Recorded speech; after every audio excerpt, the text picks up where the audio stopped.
Ellie, you're muted, but I think I understood what you said from the other room. Which is, everybody at home, if you're watching and you see my hat and you're like, hey, that's a cool hat. If you crochet, you can get the patterns, or if you are looking to pay for the commission, you can have one made and sent to you. It is Dex designed. Oh, it's showing up backwards because I've got fucking snap cam on. Oh, boo. It looked proper for like us. Like for me, it looked like I could read it. Did it look? Yeah, I can read that. Okay, beautiful. When I look at my camera on the screen, it looks backwards, but when I look at the one on the recording, it looks like it's forward, so that's good. And then this side, here's the QR code for people you can scan to get to her Instagram, or... Oh, Lord. Oh, that might be a little too much. It might be a little too much. Okay. Well, that's the QR code at the very least. But yeah. That's my hat guy. Yeah, Dex is awesome. Very talented. I'm very excited to get my cardigan. I'm so excited for you to get your cardigan. When it yes, I'm so excited. Are they or is she planning on mailing it to you, or are you? I have no idea yet. That's fair. I can potentially justify a trip up depending on when it's done. Right on. Go pick it up for you. I just want to go visit her. 10 points on your points cards tonight. This 10. A whole 10 points.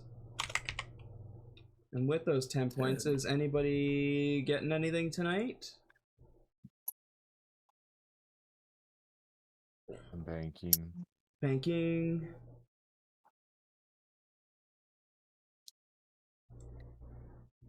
I'm gonna bank mine. Banking. You know what? Hell with it. Let's throw 5 at a little charm. Squelch is getting a little charm. Squelch, you get a personality charm. Oh, cool. JJ, you look like you were dancing in your chair there. Do you have enough for a grand charm? Yeah, let's see how much more fucked up JJ can get. Are you getting a grand charm, or are you getting a skill? Oh yeah, I guess grand charm. I'm trying to figure out what skill points I already have to see if there's one I was already working on. I don't remember. But I do want to get something worth 100 points, because I've already taken it off my points card. I got enough for Grand Charm as well. Oh shit! Hell yeah! Where are my proficiencies listed? An easier place to find them?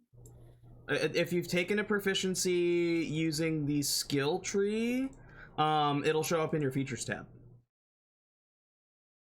Persuasion. Okay, I was working on persuasion. What's my next one there? Yeah, give me a grand charm for now. A grand charm. Okay, so I need to load this up. We'll do our traditional tokes for good luck. So we've got one for Johnathan and one for Beef. One for the B3 today. All right. All right, JJ. You get the grand charm of minor invincibility. What? Terrifying. As if JJ wasn't unkillable enough already with a 30 con. When you take damage from any source, you can reduce that damage to 0 once per short or long rest. Yeah. Yeah, I think I'll do that. I think I'm happy with that. Just a regular ass human guy. Yeah. Regular human guy. Regular human guy with ridiculous powers. Yeah, you're definitely the tank of this party. which is wild. Sorry, I had to refresh my Foundry because like none of the icons were coming up, and then it completely logged me out.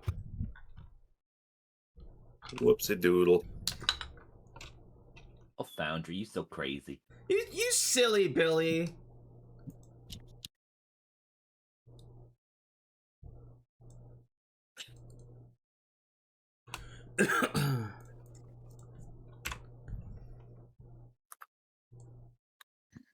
Okay. Once it loads up, we'll do B3's Grand Charm.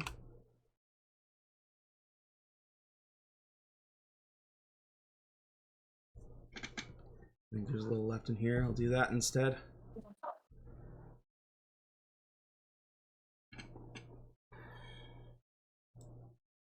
Grand Charm of Resurrection. Oh, ho, ho, ho. When you are targeted by a spell or effect that seeks to bring you back from the dead, the spell or effect will not consume any material components. Which in a translation as well, what did I make you guys pay for insurance?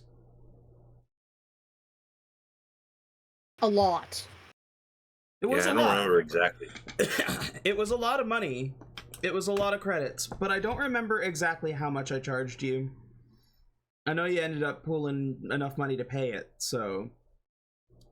I'm going to say you get a 5,000 credit deposit to your, like, ship's funds, as, you get an insurance rebate because, B3 is a robot and therefore does not have to go through the same processes of resurrection that the rest of you would when being returned thanks to your thanks to being insured. Oh yeah. So I'm gonna put that 5,000 on the Crown Prince.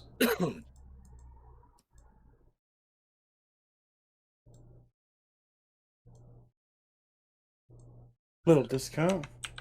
That brings you up to 56,500 for your current pool on the Prince. On the Crown Prince, I should say. That's a good Grand Charm.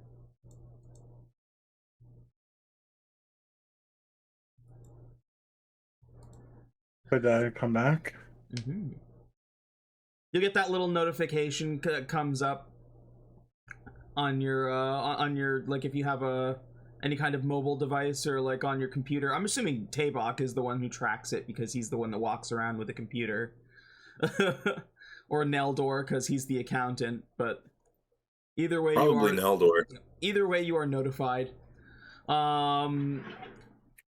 Last session we started off in the middle of a space chase as the ice fighters of Hoarfrost chased after the crew, with Zap keeping the ship at a distance while the rest of the crew manned guns and rerouted power around the ship. B3 in the Prince separated from the Crown, and together they began to formulate a plan. While this was happening, JJ found a tracker on the back of the TV in the living room. However, it also turned out to be a small bomb that blew up and blasted him across the room, breaking his arm and shattering his elbow in multiple pieces. Turning the tides by learning that Aelita's firebolts, with the help of the arcane cannon, were literally melting the ice ships, the team decided to turn around and take on their assailants head-on.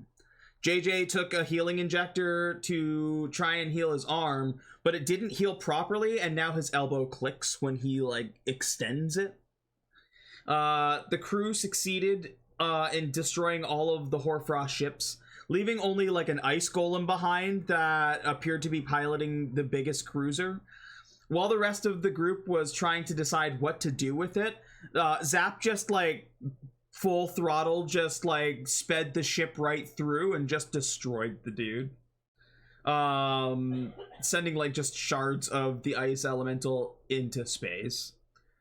Hurt from the previous fight and also like being ambushed and needing to sort, oh well, not so much ambushed because you did go to the hospital, but a little injured from the fight and needing to resupply, more importantly than not, the team headed back to the Sunview Squengies, where they were once again greeted by the celebrity chef Fyra.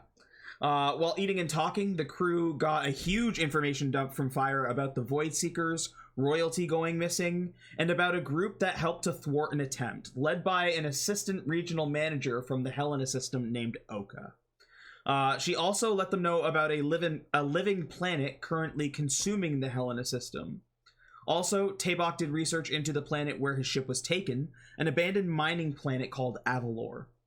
Finally, they learned that the Void Syndicate took over a spaceport on the planet Great Axe in Helena. Information she received because there is a new Squengies Express there. That's pretty much where we left off.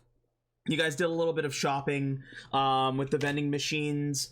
And we're now with all of this information, plus everything you have for like previous quests and stuff like that, you have a lot of paths to be able to take. And we will get to that as you guys are at the diner or like at the bar of the Squengies, a kind of like gruff looking, it kind of looks like a pig man, wearing a courier's outfit, walks up to you, Aelita, and hands you a package. I will thank him and ask how he found me. He stands and looks and he says, "Oh, the courier service can find anyone if there's a package for them." And then like holds out his hand.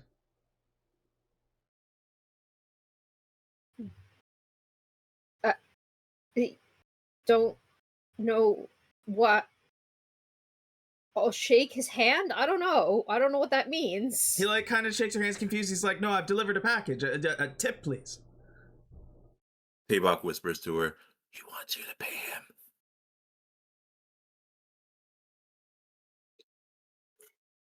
Oh god, we broke her.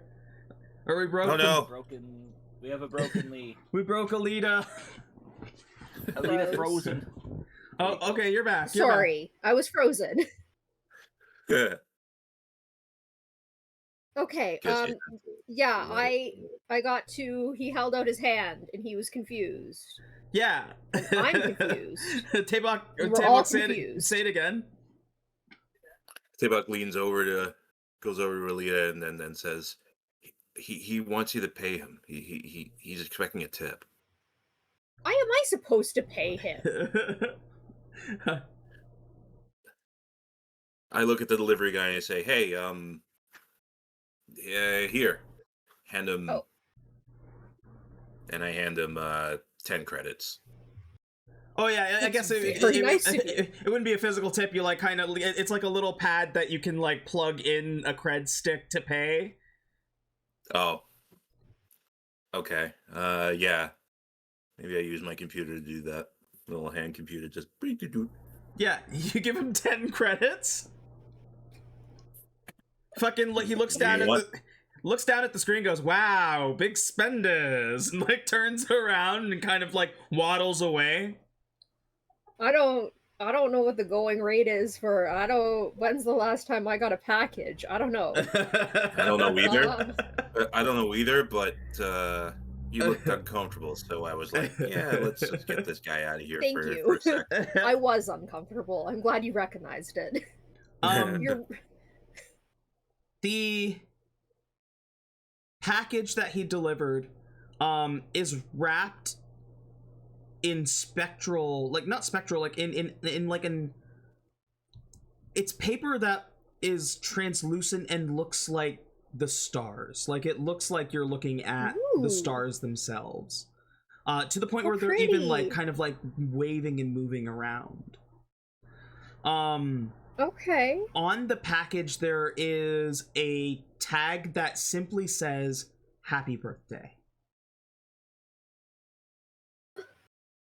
Okay. I think Aelita doesn't really realize what day it is. She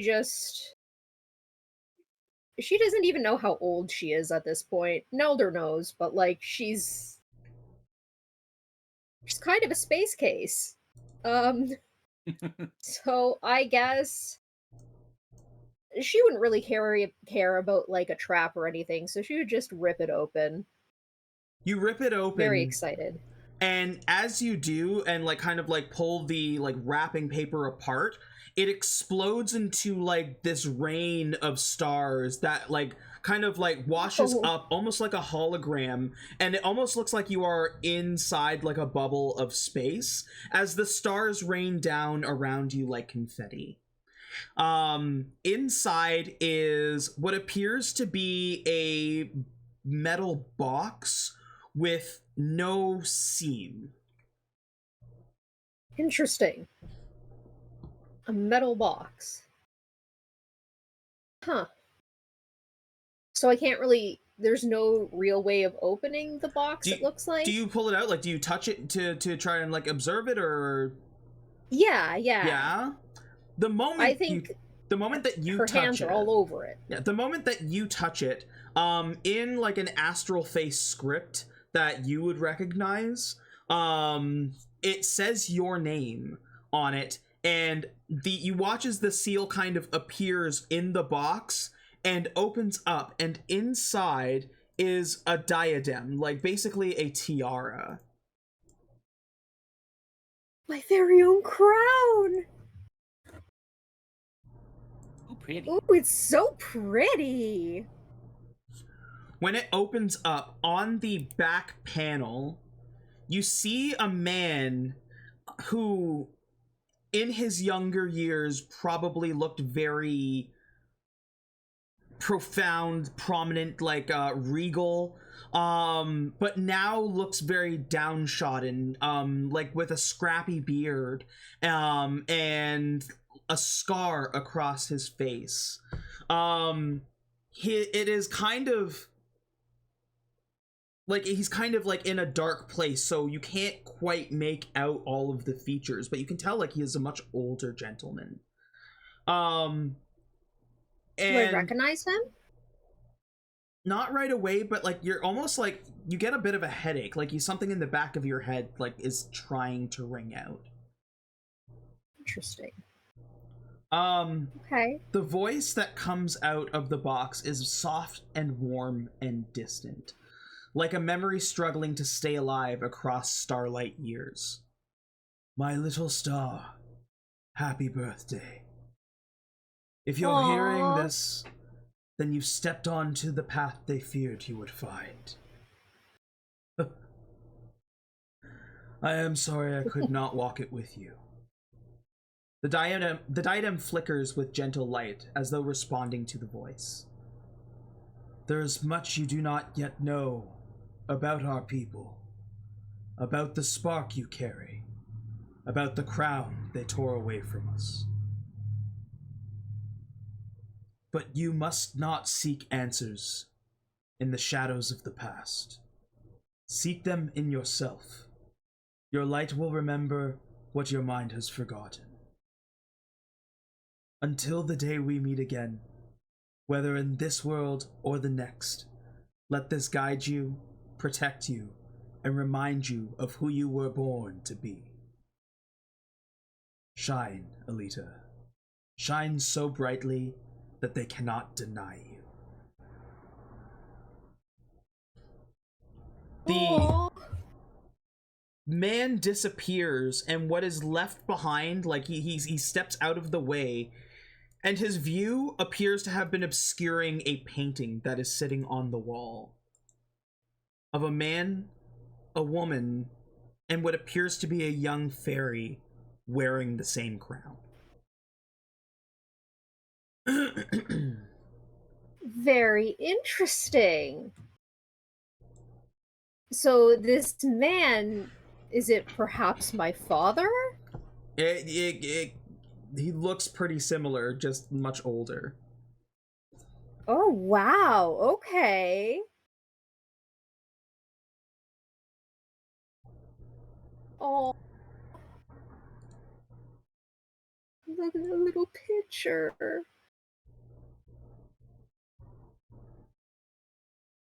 Hold on, We're putting the crown on instantly. I gotta give you the crown. Can the rest of us see this hologram? Like, did the rest of us see this hologram Yeah, as well? yeah, you saw and heard the whole thing. Okay. I look at the painting. I tell you, I'll look at the painting and says, "Aelita, is that you?" I think it might be. But I don't really remember much.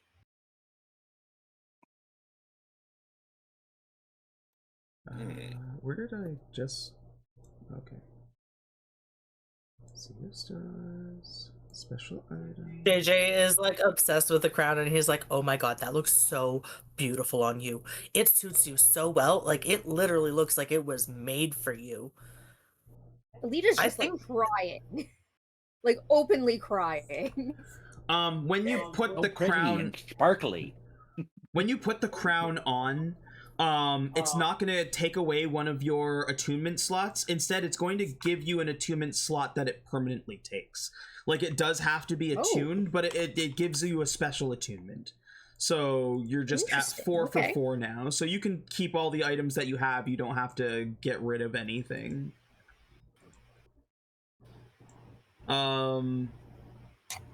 This does have... There's a little bit of information there in the description, but also it gives you a bunch of cool stuff. So you're going to get a +1 bonus to spell attack rolls, and your spell save DC increases by 1. That is already set in the item. So you don't have to do anything to your character sheet. It's already going to do it for you in the rolls. You have advantage on saving throws against being charmed or frightened. That's something you have to keep track of. Okay. And then once per long rest, when you cast a spell that deals damage, you can add 2d8 radiant or necrotic damage. The necrotic damage here is specifically void damage. Okay. I'm actually gonna insert that in there.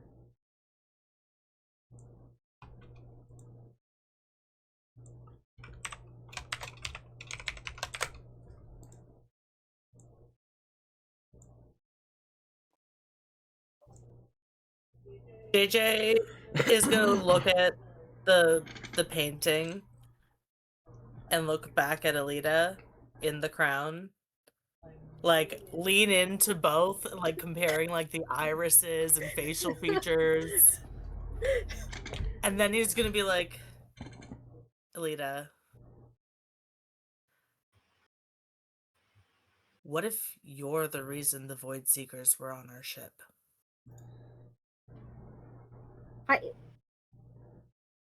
Oh shit. No, because I wasn't there at the time. They wanted to go to the hospital. It's not us. It's not me. Well, who's that girl?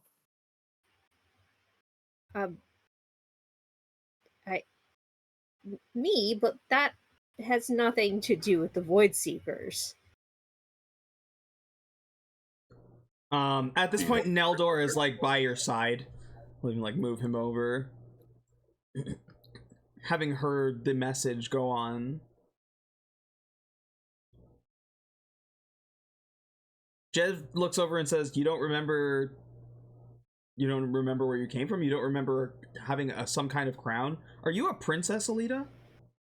I don't think I am. I mean, I'm a princess, but like not a princess. You know what I mean? How far back do you remember? Oh, I don't know. That's a fun question. I sometimes party too much, I think. I really don't know. It almost feels like I don't remember anything from before I met Neldor.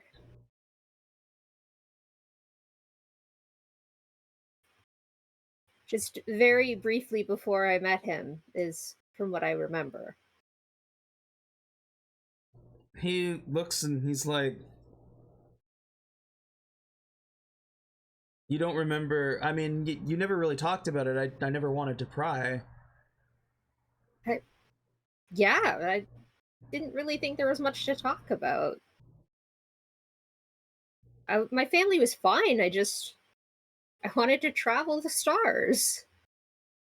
But that's the thing. I mean, you do say that, but you never actually talk about your family. I never really thought about it. I just... Huh. Maybe we should go visit Liara again.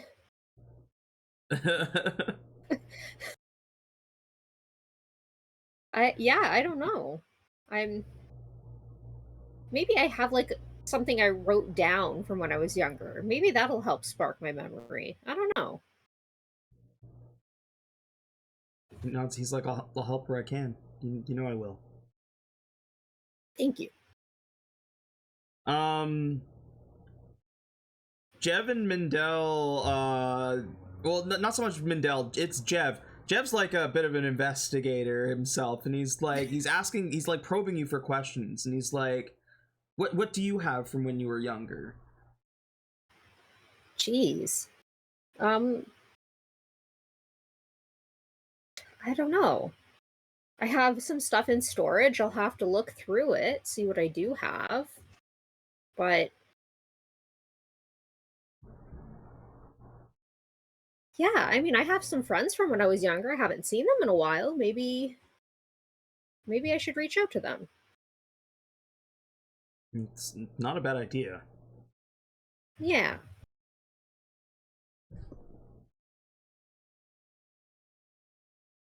Pyra's just like been silent this whole time. She's like, you guys lead really, really interesting lives.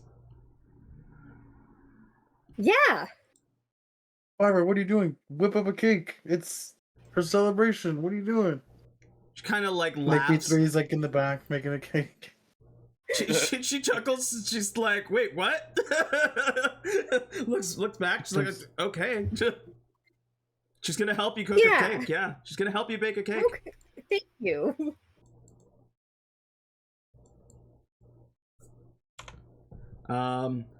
She yells out and asks Aelita, "What's your favorite flavor of frosting?"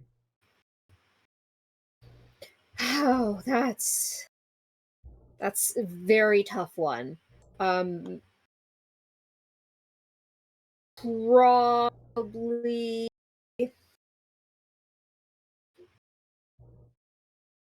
Moonbeam. Moonbeam? Moonbeam. That is exactly what I would have guessed for you, Aelita. Moonbeam frosting? Yep. She like pulls out her phone and starts like searching for it. It's like, oh, okay. I think I found a recipe. I don't know if we have a few of these ingredients. I'll see what we can do. Thanks.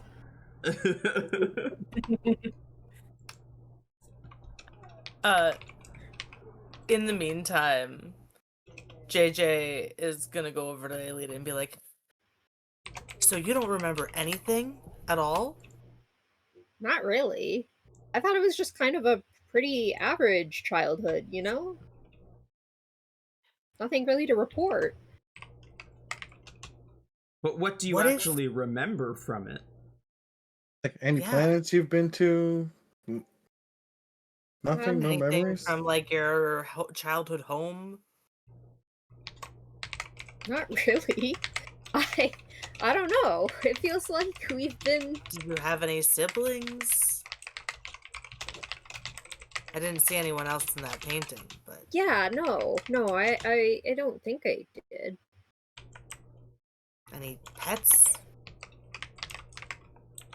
No. I remember my dad was allergic to most pets. Every time he sneezed, it would just be this weird green glitter everywhere. Real nasty. I remember that. Okay.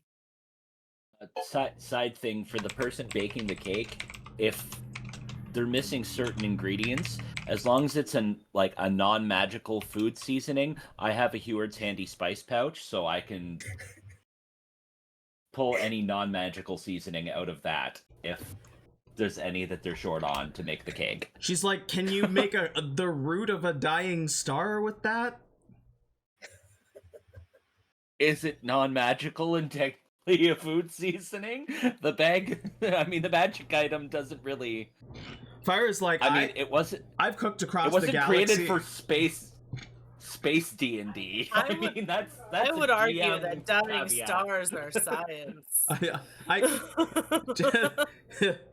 She's like, I've cooked across the galaxy and I have never heard of this before. This is going to be the most interesting cake I've ever created. Oh, it's absolutely incredible. You'll love it. I hope. Yeah, I mean, that's totally GM call. It says it's like any non-magical food seasoning. It says like such as salt, pepper, saffron, or cilantro. But again, this is like for this item was from normal D&D. We're space D&D, so this is a GM caveat thing. It's whether or not that's pull Is out the root of a dying anything. star just like space saffron? Because that's just a really rare, expensive spice. I will let It's up somebody to roll. you. I will let somebody roll a computers or a science check. I'll do that. Good call. Good call. Yours is probably way higher than mine. My science is only a +1, and my computers is also only a +1. Yeah, I have a good intelligence on this one. So yeah, Mine are it's my both highest +4s. stat. Excellent. Blorp. It used to be my highest stat. Wow. 11. You don't get a whole lot. This is a very rare ingredient. As far as you know, it's only when you search it, the moonbeam icing comes up. You do get that it is from the Alarian Grove in the Feywild Galaxy.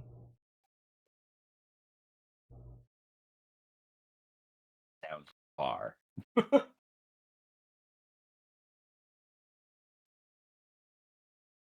Can I try a roll for it? Sure. I'll change it up. I'll try science. Fuck yeah, science. Ooh. You know that while you can't make this resource with your Heward's handy haversack, you can actually mix hazelnut, like crushed hazelnut, and turmeric, and you'll get the same flavor profile. Get off the turmeric. Amazing. Oh, amazing. In our universe, turmeric is one of the most important things. It's very versatile. Oh, that's so It good. is. I mean, hey, this isn't just my cooking expertise. I am a chef after all, so I'm gonna go help out the person make the birthday cake. It's like, yeah, you can shove in this and this for this, and you'll get the similar flavor profile. Hazelnut and turmeric. Yeah, I'll go help with the cake, I guess. Between my spice pouch, my travel alchemy kit, which might have some things in it too. We'll see. We'll finagle this thing together. It'll. It's gonna be delicious. While that is all going on, Johnathan has been just like consistently looking back and forth between Aelita and this painting and like comparing and like considering and like humming and hawing. Like he literally has even like taken your chin and like looked at your face from different angles. Each time being like, sorry, I just need to okay. And then like going back to the painting and like looking at it from different angles. Not that that's gonna do anything with a 2D painting, but he's doing it anyways. And he turns to you and he could be like, this could be just like a movie that I used to love when I was a kid called Anastasia. I'm gonna have to show you that movie. The songs are great, but basically there was like this Russian princess who forgot What's that she was a Russian? princess. It's a Oh, place you mean on like when Earth. someone's running? They're Russian. I feel like Russians do always seem to be in a rush from what I remember. Maybe that's why they're called that. I don't know. I'm not into world politics, but I know that this movie... And now this channel has been banned in Russia. Russia, Russian, I get it. Apologies, comrades. This Canadian is funny. Nobody's watching us in Russia, are you kidding me? It's just Vladimir. Vladimir's like, I fucking love Dungeons and Dragons. Amazing. Some guy, yeah, somewhere Vladimir. Silly Canadians, I love these guys. Yeah. Using JD Vance as a fucking footstool. Stop moving. Oh my god. Oh. Stop crying, your Yeah, eyeliner is running. Oh my god. Oh my god. Anyways, so JJ's like, what was the last thing? Right, I'm not really into world politics, but anyways, this movie is about this Russian princess who, like, there was like a big thing and like her family all died and she forgot about it and ended up growing up in an orphanage and then finding out a lot later in life that she was the princess. And then she dances to a really cool song and she's got a really pretty dress and a nice crown and it's a really great movie. The animation's great. It's wonderful. And apparently it's based on a true story, but I'd never heard about that. I just like the movie. So, but we should watch that movie. What we should, like, when next time we like have one of our movie sleepovers, we should watch that one. Yeah.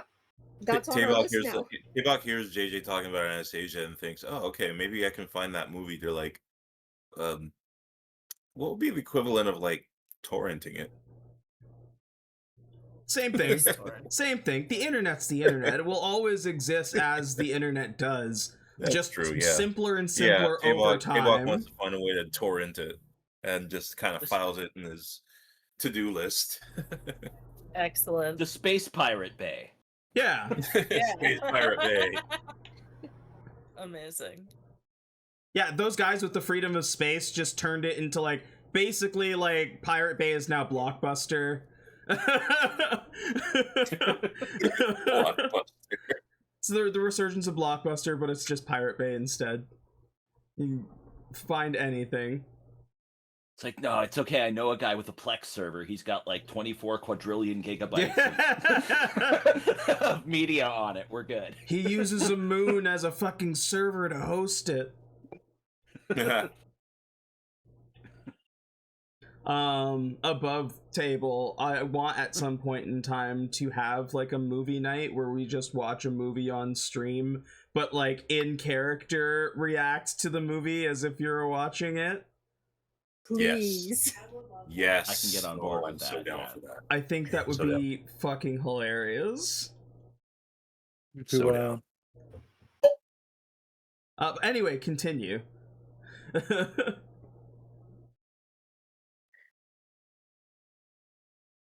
So you just received this crown, Aelita. Like, they're making a cake for you. Everybody's like, oh, happy birthday. But like, you just also got dropped with this heavy bomb. You're feeling like you're trying to think back and like reach into your memory to be like, what do I remember about my parents? The information that you're getting feels like your memories, and it doesn't feel very memorable, and you don't remember being any kind of royalty, but like the image in this painting is clearly you, and you don't look like just an ordinary, regular, just like little girl. Like, you look like a princess. You're wearing a crown. I'm so confused and just kind of a little distraught. Like, it's my birthday. I didn't remember that, which whatever. I never seem to remember my birthday. It's one of those things, you know. I don't look at calendars. I don't keep track of that stuff. But the realization that I hardly remember my childhood, there's only a few certain things. It's a lot at once. And now I'm trying to figure out what a Russian is. And it is so much. And the fact that no one seemed to know what moonbeam frosting was, like, that is the best, and no one's had it. Yeah. Tastes like Nutella, by the way. For you humans out there. The hazelnut makes perfect Yeah, it makes sense. a lot of sense now. Yeah. Yeah. Check. Aelita, what does your shirt say? Astral Menace. Astral Menace. Astral Menace? That's Yeah. amazing! Oh my god, that's It's so embroidered. good! Oh When god, did you that's get embroidered. that? Embroidered? That's even better. Well, when did you get I don't that? know. A while ago, I found a little freak on Etsy that does embroidery.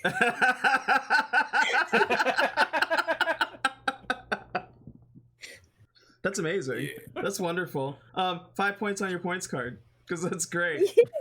That's so good. You keep making shirts that, like, I saw Astro something. I was like, what does that say? Aelita Astral Menace. That's the card. That's awesome. Yeah, I was like, oh, let's get this one a little fancier, because, like, I can actually just wear it around. That's incredible. That's so good.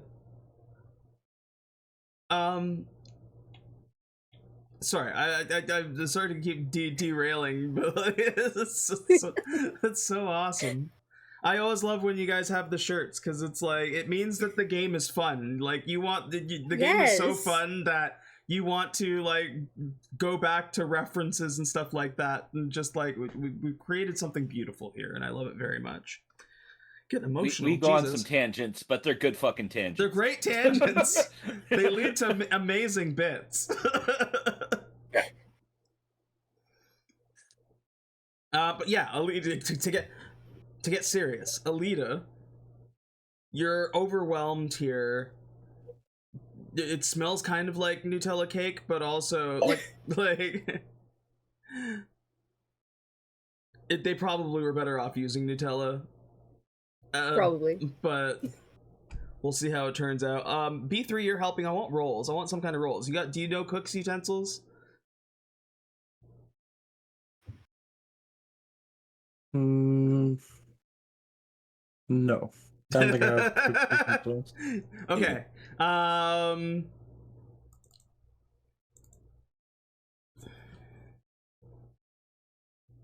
have an extendable pole, which could be like Give me a science roll. Baking is chemistry. Yes, it is. Oh no. Oh, that's not good. Oof. adding random things into this cake.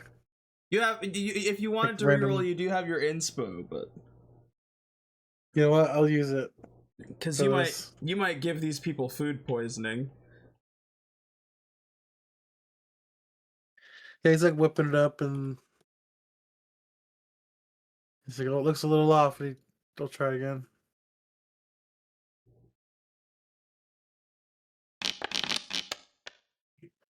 There's no way it can be worse. He starts making it worse. Okay, every now and then, like, Fyra looks away, and when Fyra looks away, you take a different ingredient off the shelf and put it into the pot. She looks over and she's like looking, she's like, this cake is looking so weird.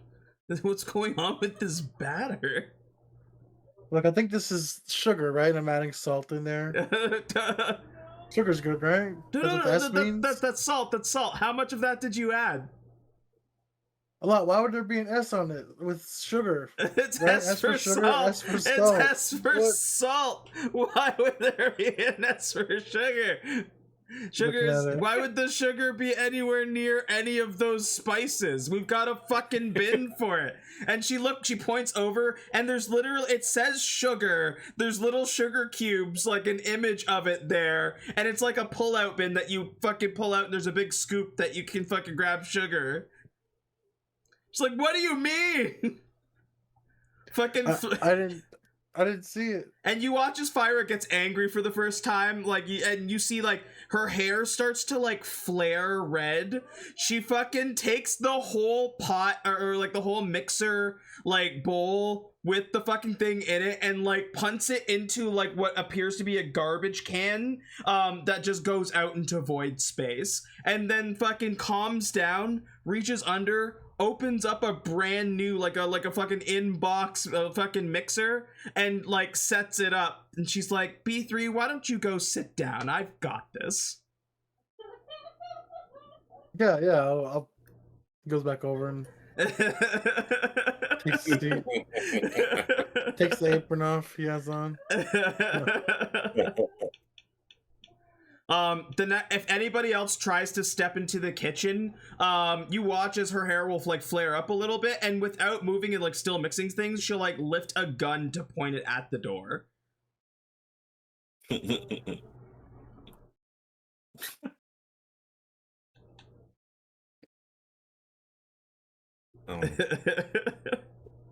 That's funny.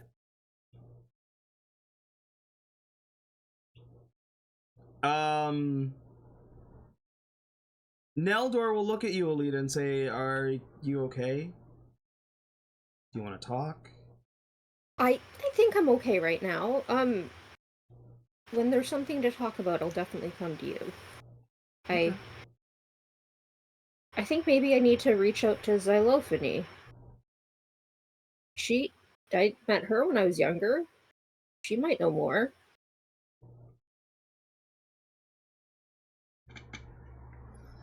Do you reach out to her right away? I think at this very moment, it still just needs to kind of Settle a sink little bit? in a little. But I definitely will. Just right now, it's more of I need to think for a bit. And it's very hard for me. Those two brain cells are just rubbing against each other real hard.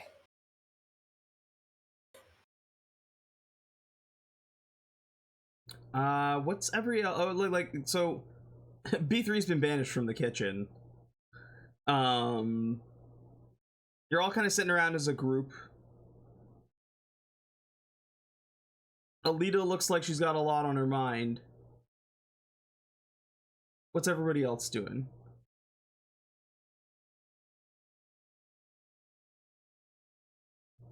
Well, it's like I was intending to help in the kitchen because I actually know how to cook things, but I also don't want to be shot. It's pretty smart. So it's like I'll just kind of stand nearby with my spice pouch just in case it's needed. JJ kind of, yeah. Oh. That's fair. JJ pulls out Din Jr. and puts him in Aelita's lap for comfort. Yeah, puppy just chills out. Kind of like just like crawls onto your lap and just like... Yeah. Alita's just kind of sitting there petting the puppy. A little bit spaced out.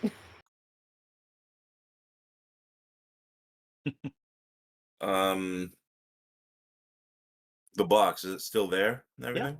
Yeah. All right. Can I scan it to like sort of verify its origin? Sure.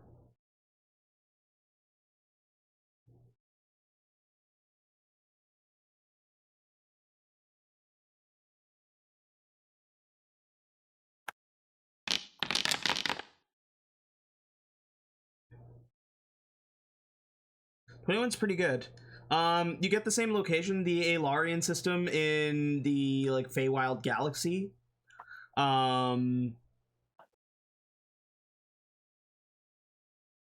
you learn that the system... So it's hard to get information from the Feywild Galaxy because there is a lot of like illusion and trickery and basically like it's where the Fey, once space exploration was a thing and they realized there was even more beyond just like the realms beyond, the first thing they did was extend the Feywild out to space. And in doing so, it's kind of... It's like, it doesn't stay in the same place in the same way that the Feywild moves. The information you are getting could be accurate, or it could just be, like, fucking fairy tales made by the Fey to, like, just fool people. So you'll never know 100% whether what you're getting is completely accurate or not, but more often than not, even the lies have grains of truth in them. So it's something to be wary of when you're looking for information. What you can glean about the Aelarian system is that it was once fairly prosperous, but there was some kind of infection that diseased the system and killed several of the planets within the system. To this day, it is almost like a war, like a constant battle between this infection that tries to spread, and the Feywild basically fighting back. As far as royalty goes, there's not very much information about any kind of royalty.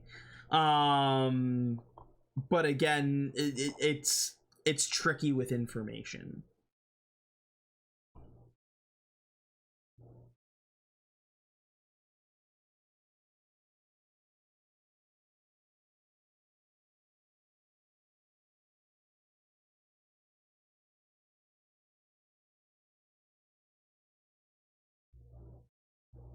I got all that just from scanning it. Just, yeah, okay.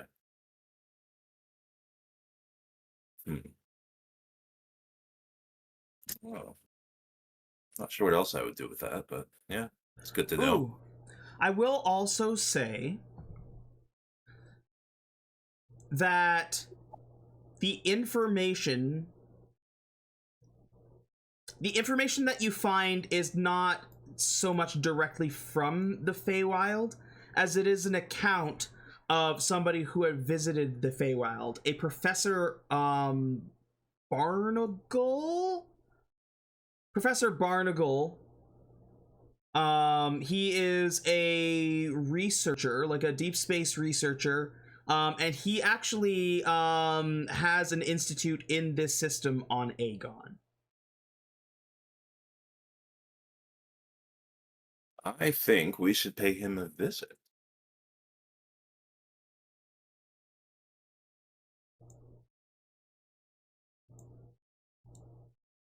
Maybe it'll give us some more answers.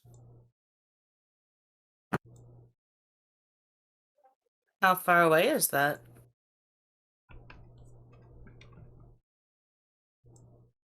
Aegon, you guys are... You're at the Squengy Sunview. You're basically almost there. Like, if you look on the Atreus map, it's not too far away at all.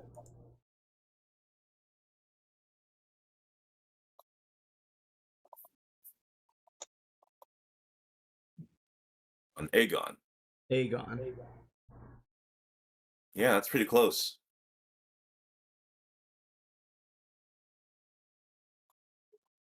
We could just pop over there.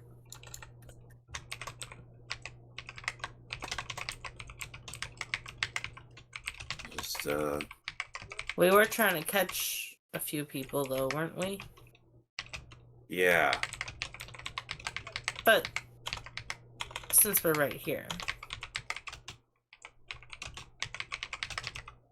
makes sense to go ask some questions. That is, if Aelita wants to know more. I don't know, she looks kind of overwhelmed.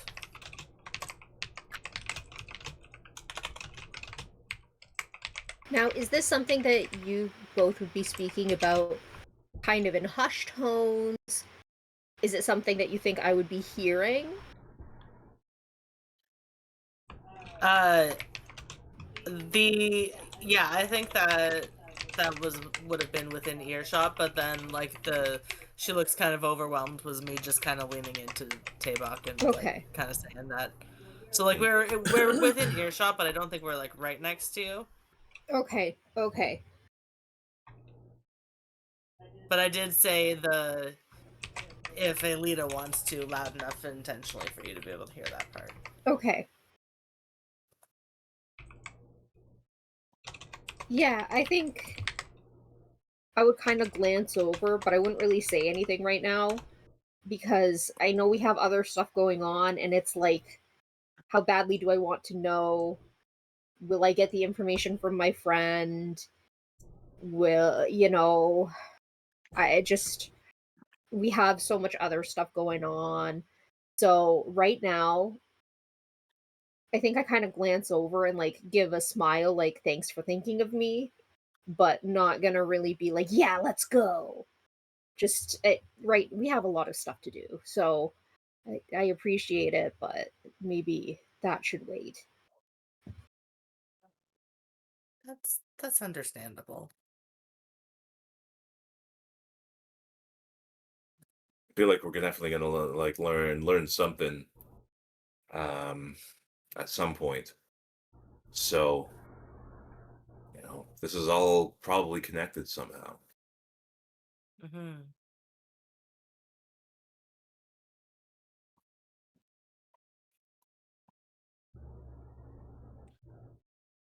Sorry for giving Aelita an existential crisis as a birthday present, but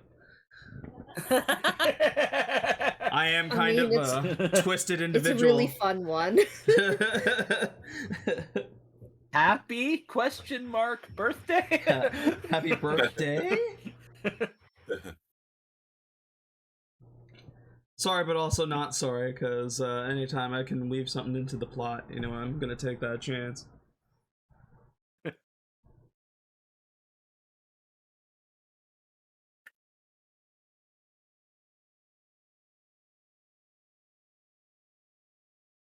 You're slowly but surely gaining more and more quests to do at one time. 8.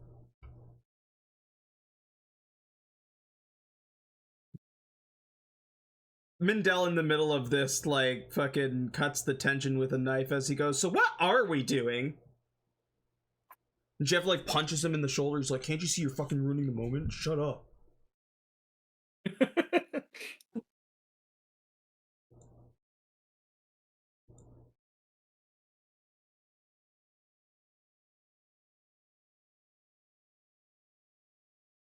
I mean, that is a good question. We've got some options. Before we do anything, we have to eat cake.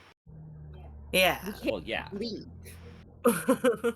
No, we're not. But like after cake, where are we gonna go? I think we've been talking about B3 out for nothing.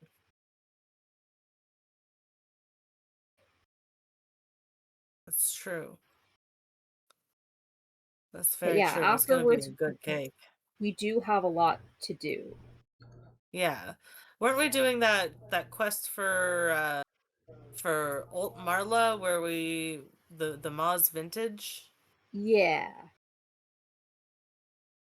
Looks like we have to go to the southern ridge, which like aren't we already in that direction of the galaxy? Let me go back to the map here. I have too many things open. Hold on. She does eventually come out with this, like, this cake looks like, or at least the frosting, it looks like almost like an ube frosting, like it's purple, but it's got like a glitter through it, like it looks like stars. She has put like happy birthday Aelita on there and made like little stars and made it look like kind of a moon with the icing. She says I also filled it with the icing, so like you'll get like kind of like layers of cake icing. and then almost like kind of like get a hit of like the berry, which is the juice from the berry is part of it. It's a void berry. Again, I didn't even know half these ingredients existed. But it's, I hope it's good. I hope it's exactly how you like it. Happy birthday, Aelita is just crying and like gives her the biggest hug and like just so sweet.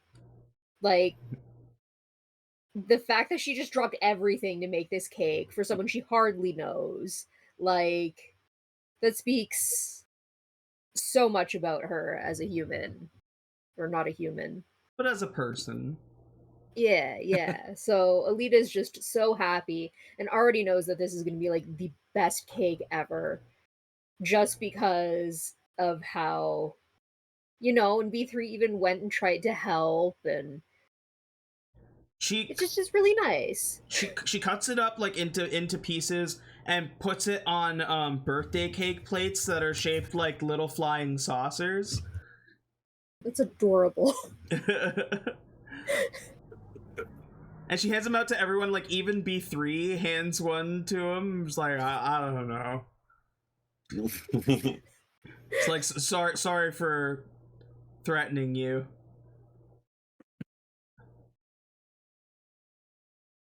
No, it's alright. Sometimes no I got harm done. She's like, sometimes I just get this rage.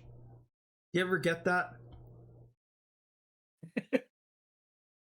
You ever just, rage? Yeah, you ever just feel like you just like want to rip somebody's head off?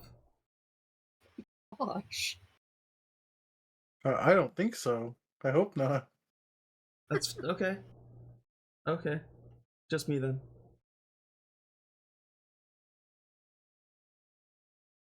She like goes back and fucking sits down and eats her cake. She's like, oh wow, this is really good. Yeah, Alita's like fluttering this around, is amazing. super happy. You ate this? This is what you ate as a kid? This is insane. There's so much sugar in this. Yeah. Like, I had to get 3 or 4 bags of sugar, sugar's worth, and then refine it down. Yeah. This is the reason why Neldor makes me eat vegetables. He like nods as he like takes a bite, and he's like, "Oh, that's so sweet." If she let me in, I might have been able to help with an alternate, source of sweetness. But this like, I have an alchemy jug. I could have made a gallon of honey. No, the void berry is better. It's just super sweet. No, but I mean, yeah, she's talking about like the sugar and. And it is. It's like it is like kind of like a Nutella, but it is like a Nutella if it was made by a child. Like, it's like Nutella, but like with just like so much more sugar than there should ever be. But also, for some reason, like, it's not like hurting your teeth like too much sugar would. It's just like you're getting like a lot of it on your palate. And for you, Aelita, like, you just like instead get this like warm feeling of like a memory past. Yeah. And as you do, like, the crown kind of shimmers. Everybody can see the crown shimmer. And for you, you get a memory that comes back to you of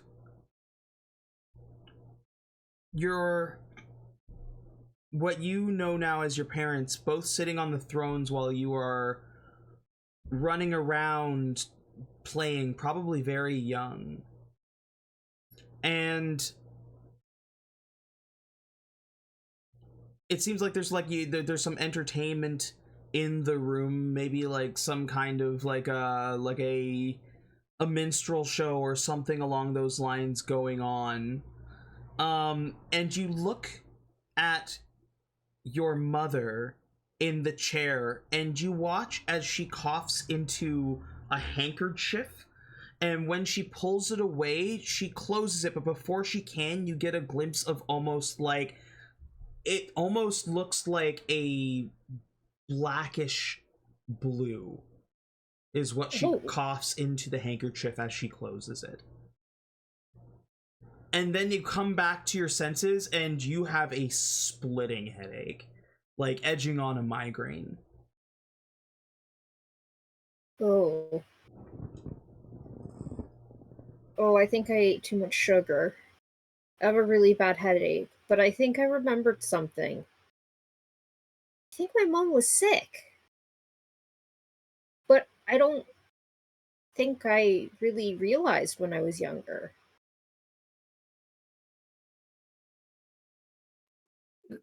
Stick with what? I don't know.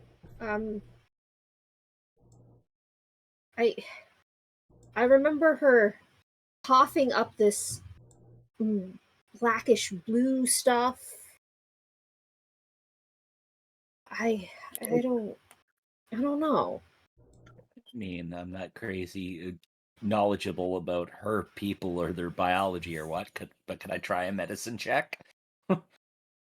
On Would he recognize Just like- that as a symptom of something? Coughing up the black, blue something. roll a medicine.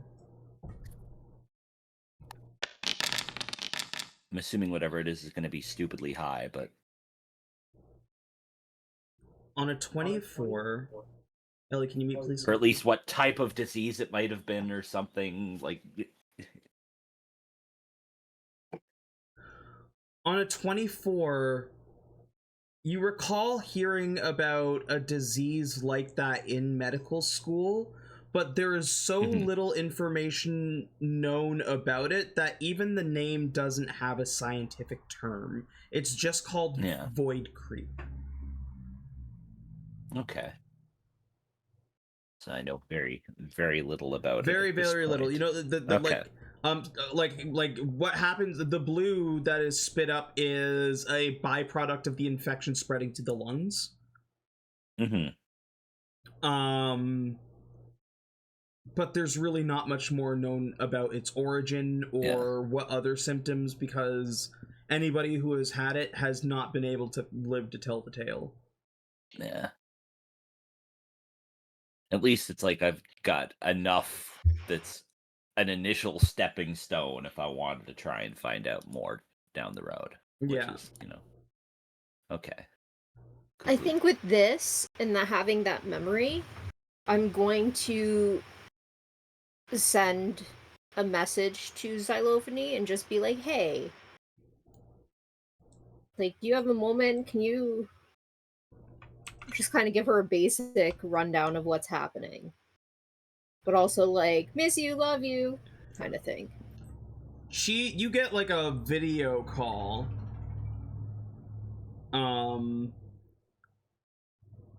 Which you can like kind of like take on your on your click seal. If you don't do the helmet, it's just like kind of like an image that is like in front of your eyes. Yeah. And Xylophony is wearing furs. There's loud pumping music in the background. There are like bodies all around. And like you can all you can make out is her face, and then there's like an ass cheek here, and like somebody who's wearing furs. You can just see like fur shaking at the other side. She's like, "Oh, darling, what do you mean?" I don't remember my childhood. You don't remember your childhood? No. What about it? Everything. Oh, well, I don't know. It was good. You were cool. Do you remember anything about my parents? Yeah, they were fine. They loved you and took care of you, and life was good. Do you remember my mom being sick? I'm sorry. I'm at a party in Ibiza on Earth. You're on Earth. Yes, great. The music is so delightful here, and these people are so wonderful. And you watch as she like grabs whoever the person is and like kind of like squeezes the butt cheek into her face. She's like, oh, it's like rubbing your face on like I don't know, like a silicone sheet. You're wonderful. Smooth, Aelita. It's so smooth. Oh, I needed this. Thank you. Excuse me, sir. Do you have another one of those mollies that you were talking about? I have to go, Aelita. We'll talk about this soon. I love you. Ta-ta. I love you too. Have fun. And the screen closes. Oh. That suddenly makes a lot more sense. Felt like that felt like a Rick and Morty bit. Like Morty trying to call Rick, and he's just like, Morty, he's at a party. Morty, what are you talking about? Morty, I've had a lot to drink, Morty. A lot of drugs. And I'm gonna like take that information and glance over at JJ and just kind of be like, huh? Like that doesn't make sense. I guess I don't think he's that kind of human. Is he?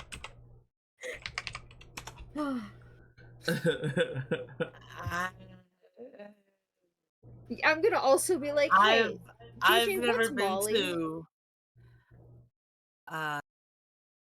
I went to grade school with a Molly.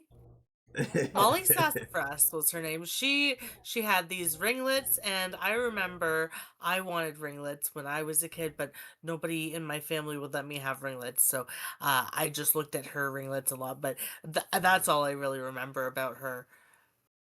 Oh, so it's just a I think name. it's also a street drug, actually. Oh no, that makes more sense. That makes I've a lot never more done sense. it. Okay. I don't know. I've just heard the kids at the pet shop talking about it. Kids? Street drugs for kids? Yeah. Well, not like kids.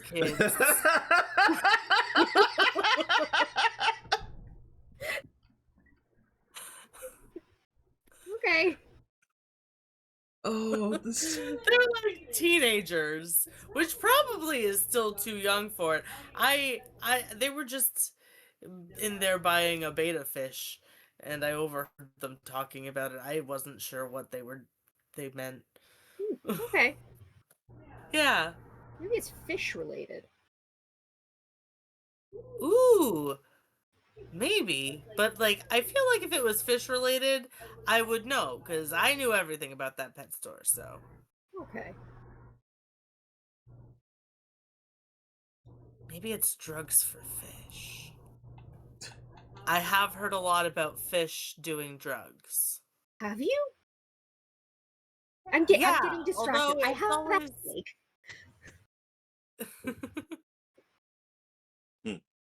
We'll talk about fish drugs later. Yeah. I really am not an expert on drugs. I did do the pot once, but like The pot? it wasn't for me. Squelch has pots. It was different than that. We'll talk about it later. Well, it's fine. Okay. Okay, fine. I mean, Squelch could probably whip up some good shit if he needed Yeah, to. he's got that good pot. Honestly, He's got that really good pot, you know? I'm pretty sure it has nothing on space drugs, so... Yeah, they have like space plasma pickles. Couldn't handle those. Yeah, my friend was very busy with butts. Yeah. And fur. Yeah. I mean, people on Earth do like butts and fur, but that was a wilder party than I have ever been to, don't you know? Yeah. Yeah.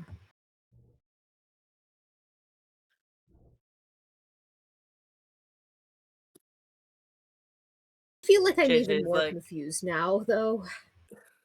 Yeah, she didn't give you any actual answers. No. No.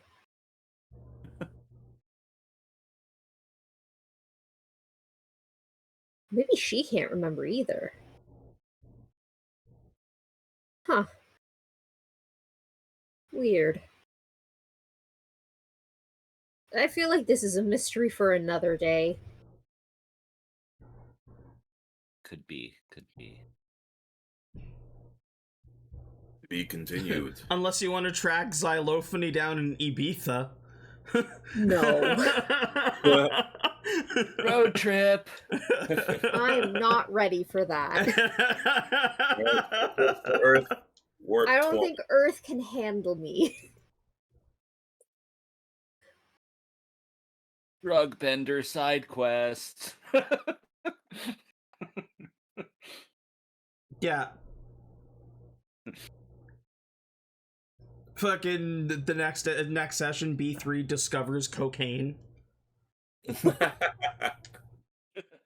I quite like this, Johnathan Jimson. He'd do it for sure. Oh my Circuit's goodness. operating at 200% efficiency. This stuff is fantastic. They call this line sequence a San Francisco snooter.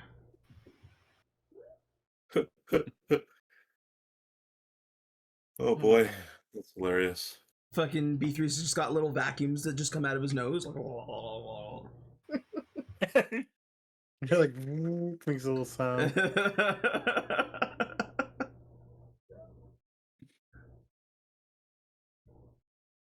So Aelita is saying table this for now. Yes. Yeah. As much as she wants answers, as she has a massive headache, they have so much to do. Just finding out it was her birthday today, that was a lot. And now everything else is even more.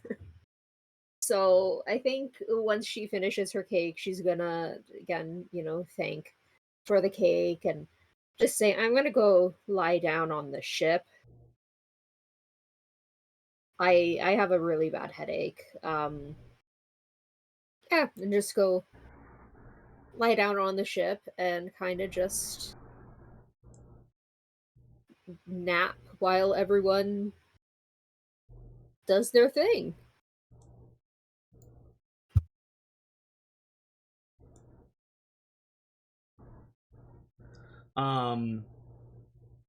You take a nap. Neldor comes with you. Because he wouldn't leave you alone unless you specifically told him to. What's everybody else doing when Aelita goes back to the ship? I'm gonna go back onto the ship as well, but I'm not gonna follow her all the way to the nap. But also, with everything we just dealt with that void guy stealing our ship, I don't want to risk anyone like stealing our ship again, like without it being guarded. So I'm just like, I'm gonna come up to the ship. Okay. For once, you get up to the ship and it's not filled with some form of chaos. You look at the living room and it's still a bit disheveled. It looks like Tank has tried very hard, along with Colonel Mustard, to just like push all the the furniture back into place. I'm gonna sit and relax and watch some French TV on a cracked screen. Yeah. The crack causes it to kind of like look a little bit like fragmented, it's noticeable. And the French channels, the only French channels that you can figure out to be able to get right now are like what appear to be educational ones. Amazing. En français. Like, will I slowly start to learn French if I watch enough of this? Roll an intelligence check, just raw intelligence. Oh, this isn't gonna go well. Teaching English. You end up getting Franglish. You Franglais. you mean Quebec or French? Yeah, we're now bad to Quebec. No, JJ. You do not learn French. You think you might be a little concussed still because you think you know French. Ooh, oui, bibliothèque. Whatever your understanding you think is your brain is translating is wrong. Yes.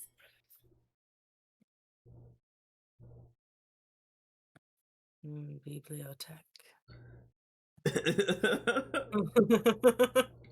It's depicting like a bakery.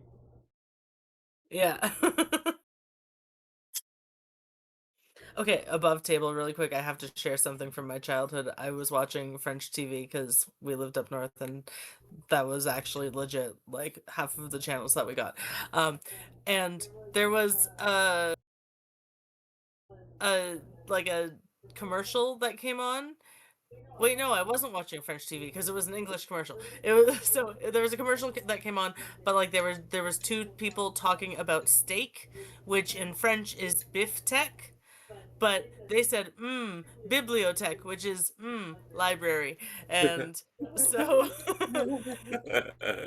delicious library. Yeah, so I often, like, if I ever am talking about mistranslating French, my default is, bibliothèque.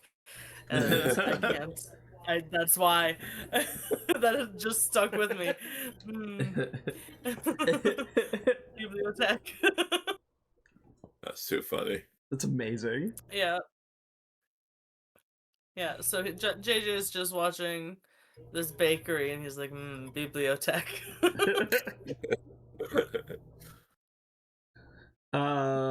Yeah. Fantastic. So, JJ went back to the ship. I'll go back to the ship too. Tabok's going back as well. Is anybody staying at Squangies, or everybody's just heading out now? I think ship is probably a good call as well. Yeah. Going to the ship. Tap's gonna grab a couple more slices of cake and head to the cockpit. She like looks as you guys are leaving, or Fyra looks as you guys are leaving and like turns around the fucking little computer where it has like a tip screen on it. She's like, oh yeah, well, she's gonna get a good tip. What's a good tip? Yeah. I also did like I imagine JJ would have like said goodbye and stuff and like thank you for the cake and everything. And she whipped up like a fancy ass like rare cake, so we need to we should. I'm gonna contribute 20 to the tip. 820? No, I'm gonna contribute 20. 20 credits. Yeah. Oh no. What does I accidentally just set my credits to 0 somehow while trying to... What were they at before? Oh, I don't remember. I haven't looked at your character sheet in a while. 300. Oh, it was 318, so it's 298 now. Because I was gonna be like 18 to round it to a 300, and I was like 18's not. Bring it to a even 20. The same inner debate I have every time I tip in real life. I'm getting tipping anxiety of, is this enough? I'm gonna throw a decent chunk at it too, for the tip and for some of the ingredients that B3 ruined. So I'm gonna throw 50. Oh, 70. Okay. I'm throwing in 20. 90. Okay. I'll throw in 20. 110. That's like special rare cake thing too. So it's like, yeah, let's. It turned out awesome. So. Yeah, 110. When Aelita left, Neldor would have probably also like left a tip, before he left. We'll say that is another 40, so 150 credits you give her.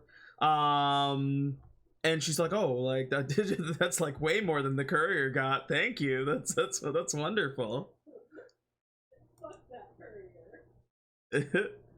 You were muted, but I heard you from the other room, and I agree. Sorry. I said, man, fuck that courier. For anyone else who couldn't hear me. Nice. Well, not nice for the courier. Couriers deserve our respect. They're not cops. Yeah, no, he shouldn't. Even though this guy was a pig. She thanks you a lot. Well played. She thanks you for the tip, and she gives you guys the recipe for the cake. Okay, cool.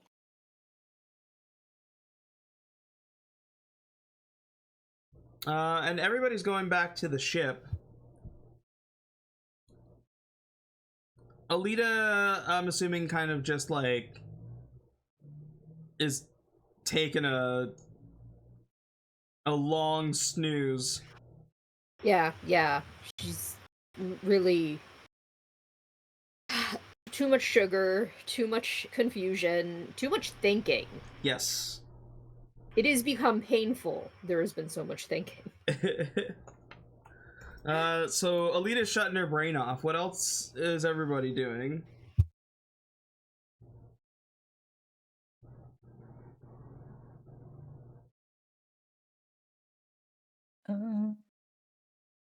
Now that you're back on the ship, JJ's sitting there watching TV, just like vegging out with fucking Colonel Mustard on his lap and fucking Din Jr. also. I'm like giving him treats and like trying to like get him to like roll over. I'm trying to I want to slowly train him to do tricks and stuff. So I'm gonna kind of just work on getting him to roll over while the TV is on, because I'm not as focused on that now. I'm more focused on Din Jr. Every time I hope you're giving that war hero some treats too. I was just gonna say, every time you go to Obviously. give Din Jr. a treat, Colonel Mustard goes to snatch it out of your hand. I start trying to get Colonel Mustard to roll over too. He does. Oh yeah, he's getting fucking so many treats. He understands, he understands Galactic. Fucking, he rolls over instantly. Fucking. Yeah. Hopefully, seeing that encourages Din Jr. to. Can I do an animal handling to see how well like I can train Din? You absolutely can. Yay! Where's my character sheet? Here it is. Sorry, I have a lot of things open. Looking at all requests and stuff. Da-da.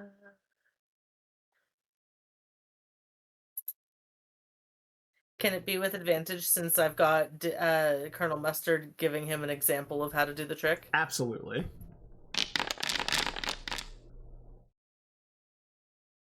$14's not too bad. I mean, he's a good pup. It's still taking a bit of time, but he's getting there. Awesome.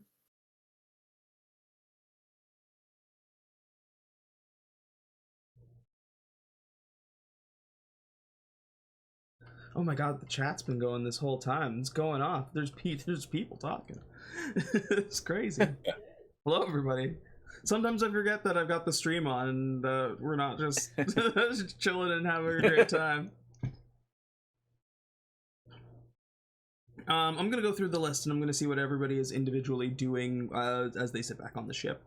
Doc Squelch. Doc Squelch. What is Squelch gonna do on the ship? Decisions.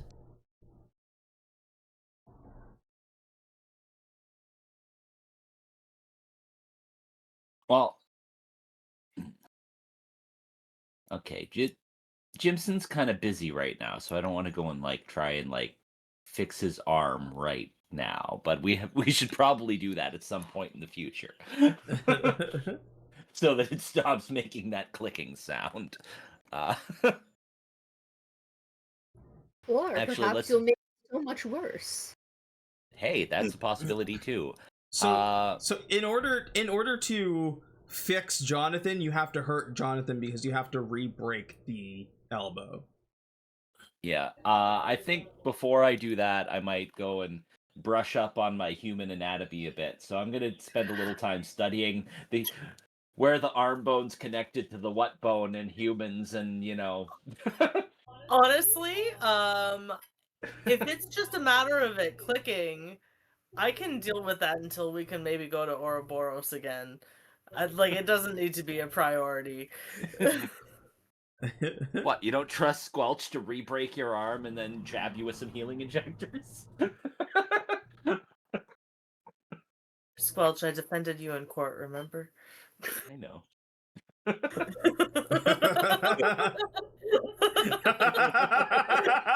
That's in a malpractice.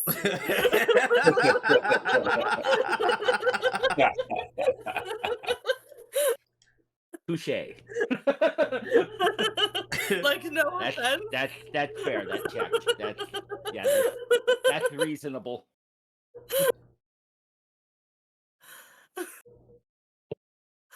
Oh my god. That's too funny. I appreciate the thought of fixing my elbow, but that answers the question of where does the trust end? That's fair. And it's at surgery. Depends on how dire the situation. If I was like bleeding out, I'd be like, yeah, Squelch, please help me.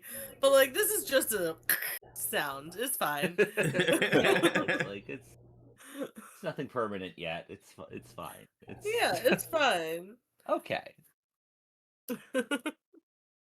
I mean, the thought was there. I appreciate it a lot. No problem. I appreciate the thought a lot. Okay. Yeah, I'm trying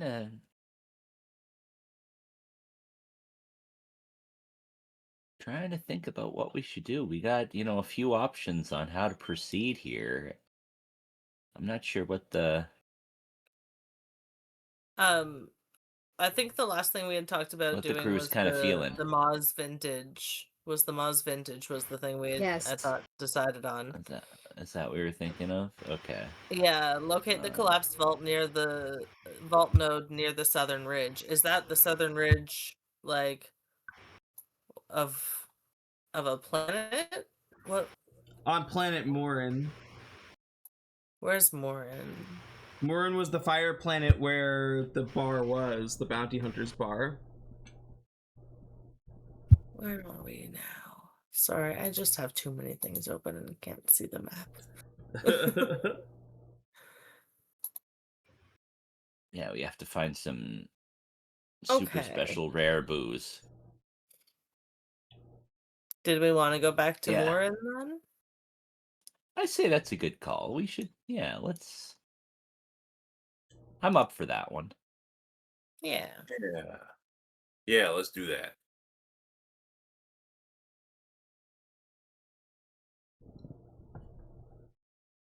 Okay.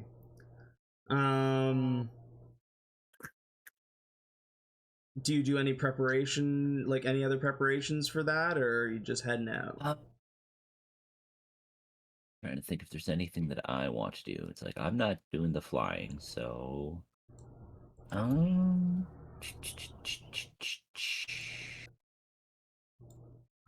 what do I got?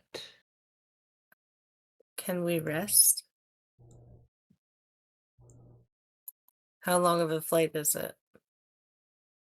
To get back to Morin, it's like, with your ship, it's like half a day's travel. Okay, so we can squeeze a rest in there and do some other stuff. Yeah, not bad, not bad. Yeah, I'm not sure what I'm gonna do on the way to Morin just yet. So, if you want to pass along to the next person while I think it over a bit more, so I'm kind of stumped what Squelch should be doing at the moment.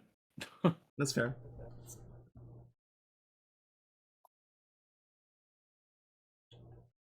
JJ.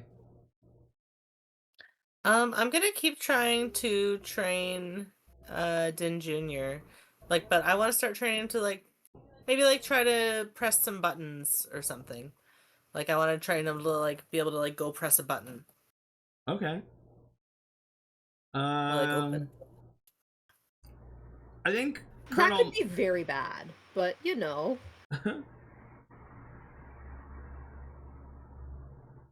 Colonel Mustard is still trying to help you train the dog, so like Colonel Mustard will be like the tutorial, like, this is what you do, now you try. Excellent. Does that mean I get to roll with advantage again? And you get to roll with advantage again, yeah. Excellent. Oh, Din is definitely getting pushed the button. And as Aelita suspected, it's not a great thing, because there are, like, just kick buttons to fucking get doors open and stuff like that. So Din keeps running over now and, like, pressing his nose against the button to open, like, a bedroom door.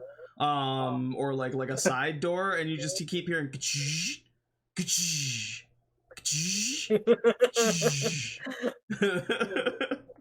Okay, now I just need to train him to only do it on command.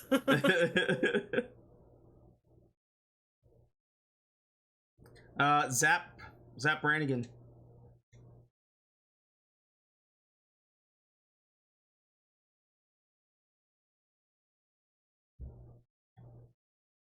He's just he's learning the layout of the ship because he's only been here for like a few hours. He doesn't know his way around. He doesn't know where anything is.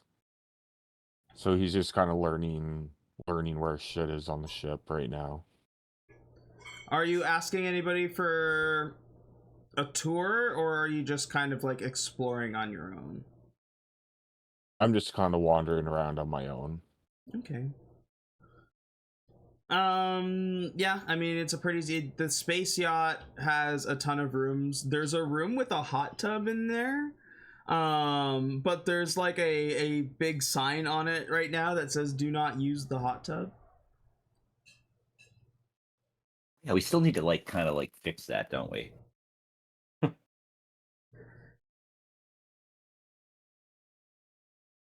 Yeah, that needs a deep cleaning.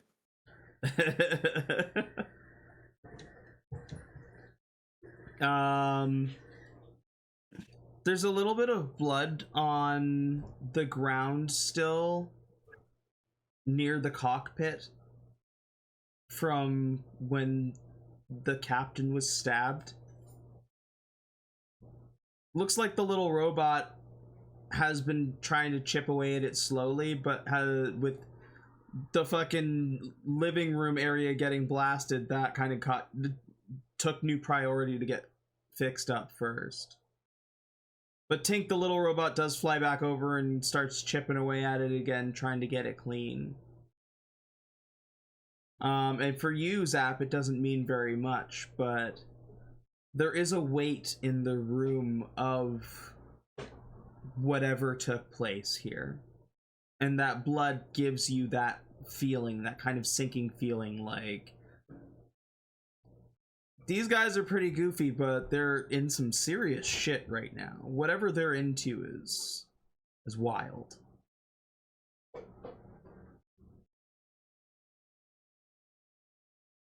You kind of move on and move to the sides of the ship.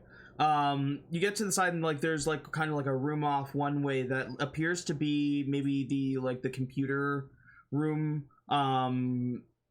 If you need to like deal like that's where any of your computer experts there are going to be able to go and actually get into the ship system to repair things, upgrade things like that. Moving further on, I believe is JJ's room, which as you pass by it, the door is just opening and closing over and over again. Moving past that, it kind of splits off into several areas because you have the living room with the big screen TV with a big fucking crack through it right now. Still on some kind of like French education channel, though nobody is in the room. To the left is the kitchen area. To the right, I believe, is like a bathroom.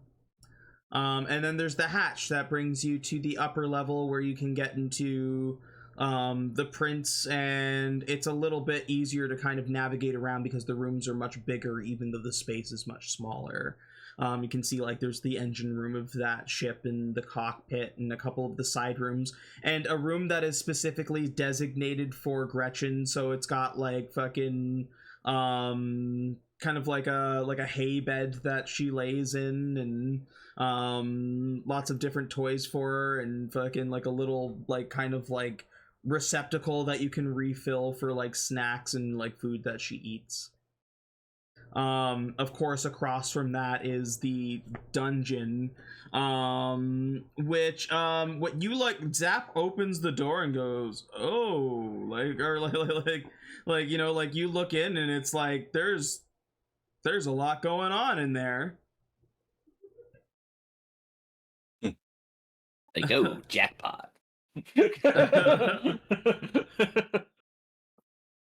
He just says erotic. Erotic. This room needs more velour. Doing a little spacewalk to get to the hatch down. You also see the spot where the obsidian claw was docked, and you see kind of like scorch marks as it was like, or like they thought it was gonna blow up. Not scorch marks, but like the locking mechanisms kind of like pulled out when they like just fucking bailed it off of the front of the ship.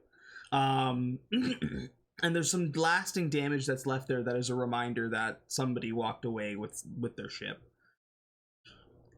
Zap is seeing the after effect of a lot going on. The biggest thing, especially like for your training, you are seeing the after effects of battle. You're seeing the scars left behind of situations these people have been, and from what you've gathered, a whole lot is happening to them in a very small period of time.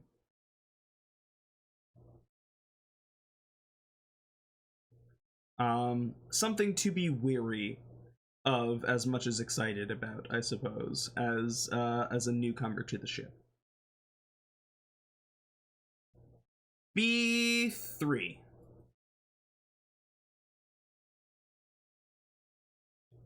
B3 would be kind of just tidying up the ship and getting ready for the journey, checking everything, going around with Tink, checking all the like the gas, if whatever, you know, the fluid and stuff. Okay, yeah, give me a mechanics check. Sounds like you're doing maintenance. Yeah. Checking if like the ice ships any damage.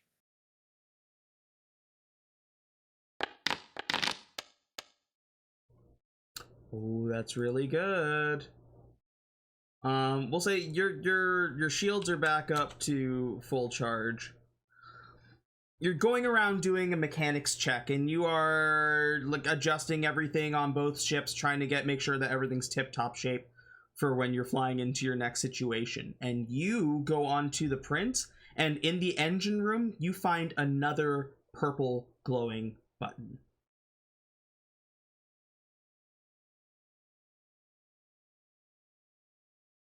I'm gonna squint at it and don't think this has been there before, so I'm looking at it very timidly.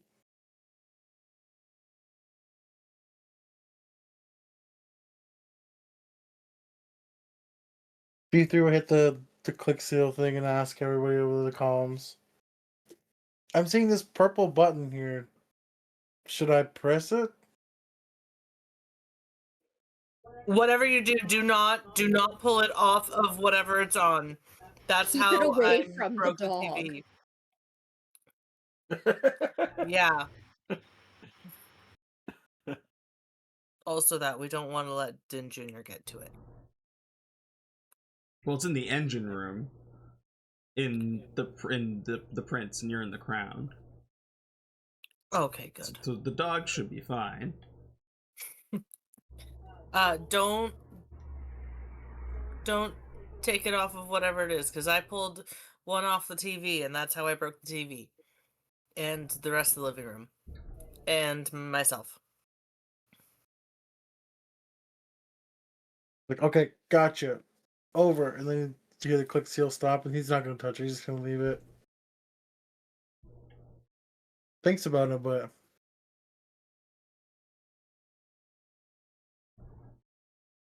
doesn't keep going about cleaning. You just ignore it and leave it there and just keep cleaning? Like, could I grab this button off of whatever it's on? JJ just told you not to. But JJ's not your parent, so I mean, if you really want to, you could. He's like going to leave, turns around, comes back to look. No, he's just going to leave it.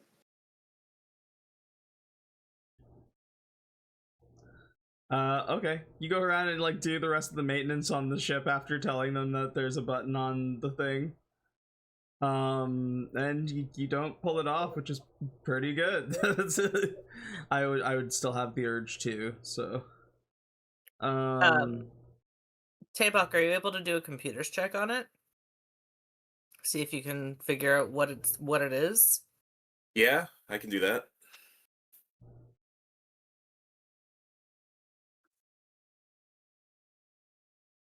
All right, Tabok. Or whatever check it would be. Tabok comes up to the prince. And yeah, if you want to do like a scan. 16's not too bad. You're able to like connect with it. And you do see that it does appear to be some kind of like military surveillance item. Like it is like kind of like a beacon, like a basically like an air tag,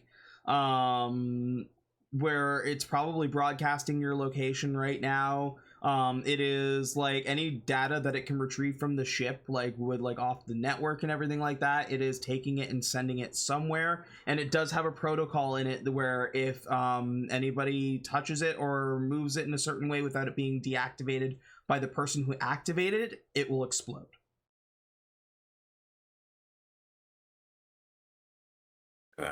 Okay. Is there any I feel like it would be pretty hard to try and hack into it. Like to try and find out a way to deactivate it. You've hacked a butt before. If anyone can do it, it's you. This is true. This is true. I have hacked a butt. So The most deranged and yet sound logic ever. yeah, I've hacked a butt, so I could probably hack this. All right. Can I try that? Can I try doing that? Yes. But you are smart enough to know that with the computer's check, it's going to be a lot harder than just like trying to figure out what it is, and failing too hard could set off the bomb. Oof. Now, unlike the other one that was on a TV, like TV and everything can be mended pretty easily. If this bomb goes off and destroys the engine, you're not going to be able to use the Prince to fly until it is properly fixed, and that may take some time and having to find parts. Oof. Could me and Tink be over there assisting him right now? Certainly, yeah, absolutely. If he's gonna go over and for sure do it. So would it just be a normal roll then, or would I be rolling with like disadvantage? If I can assist, I will, because I'm also trained in computers and stuff. So if I can help in any way, if you got the whole Geek Squad give on him it, advantage. like, I'll let you roll with advantage there, Tabok. You got the whole team with you. Okay. Can I give them guidance too? Yes, you can. Plus 1d4 as so well. That's a yeah. All right. So rolling with advantage. Plus 1d4. Oh, plus 1d4, which I'll roll separately. Are you serious? Did I just roll a 1 and a 2? Yeah, do you have your inspiration still? Yeah, I do. Yeah, let's try that again. Yeah. That was bad. That That was bad. jeez.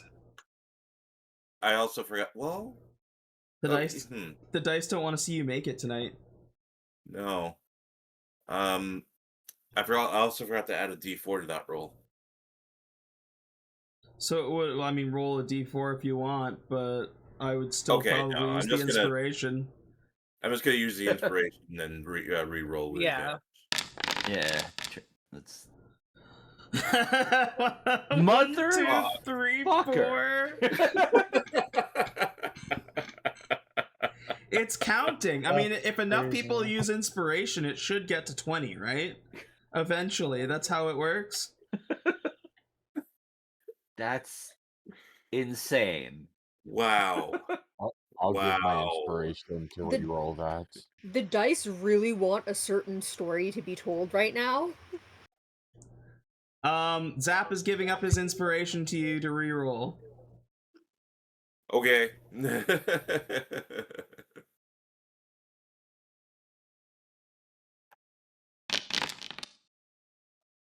It's a 3 and a Okay, 9. that's better. It's getting up there. Roll Hey. your. Okay. Well, I'll roll my D4. Roll the D4.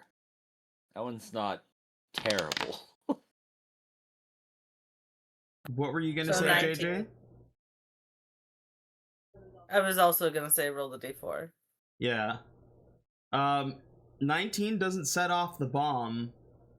But you aren't able to get access on a 19 either to be able to hack into it.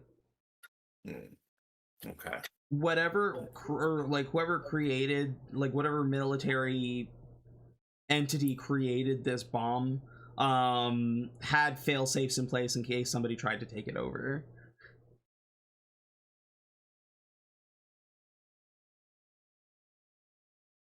But you don't blow the ship up, so that's That's good. I was just trying not to blow this chip up. That's really it. Do we just do we try and take it off then and get rid of it, or what? Since we didn't end up being able to hack it, now it's just down to trying to get rid of it.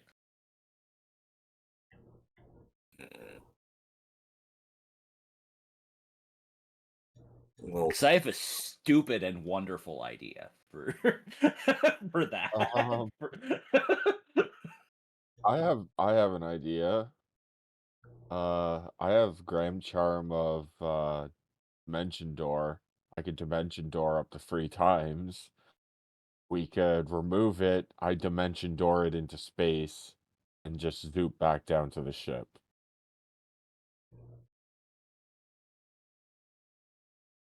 Good plan.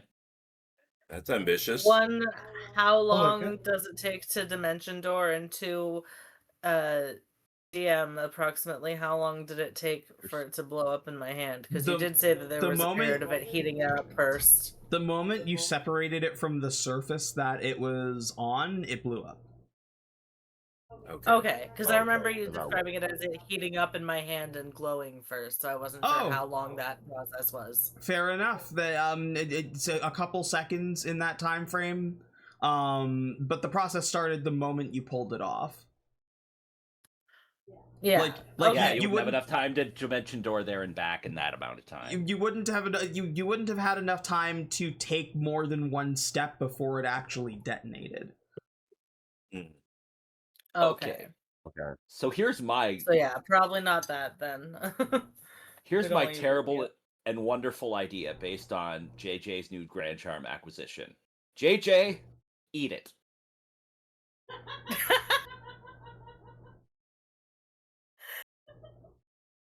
What? JJ has the ability to once per rest take 0 damage from something.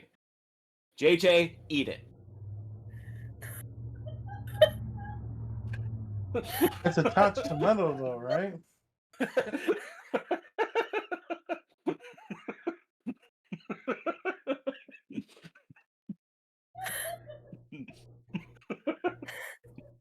The worst part is I can't refute that. Right? It's like, JJ, eat the bomb. Would that work? Yeah. If you just like had your face to it and like right in your mouth and then Just swallowed Also, it like a pill. also, How big is it? Is it pill sized? yeah, that's like a thick pill. also, my petition for the episode title for this one is Om Nom Bomb Bomb.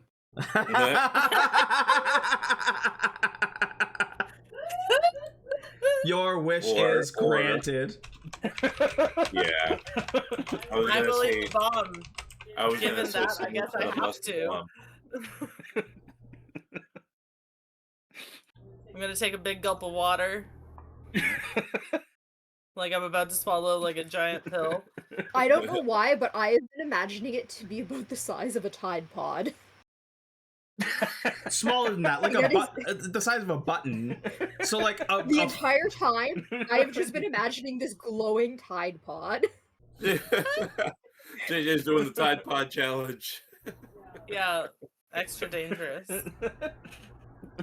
Om Nom Bomb Bomb's gotta be the episode title. That's too fucking good. Yeah, that's great.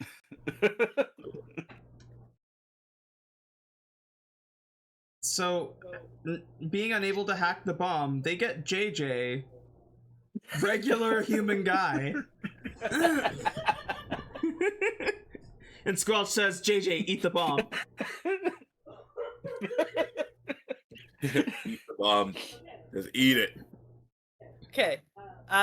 Little do you guys know, back in elementary school, JJ and his friends used to dare each other to eat various gross things. So, like, just like, as soon as Squelch is like, JJ, eat the bomb, he's like transported back in his mind to like the dares of between like him and his friends, and he's like, well, I got to. It feels like I've been double dog dared to eat the bomb. I got to. Jev gets the camera.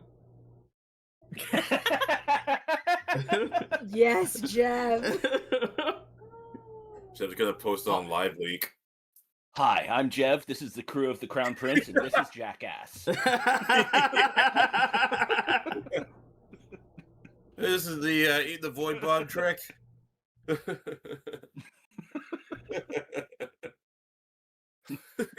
Space Jackass. It's Jackass. It's Jackass. Johnathan Jimson's the new Johnny Knoxville. Yeah. Yeah, I'm here for that. JJ, in the weirdest twist of fate, you drink some Do water. I need to roll anything? No, because you snatch the bomb off of the fucking engine and shove it in your mouth and swallow right away. And you can feel it kind of heat up, and you all watch as, like, JJ looks pregnant for a minute as like JJ like stomach balloons out as the thing explodes and the grand charm takes effect, and you watch as he's kind of like washed over with this strange like purple energy and like is just kind of like sucked back into place. And for you it is the weirdest feeling because it feels like you got real bloated for a second and now you're just fine, like nothing happened. And the bomb's gone. Nom nom bomb bomb.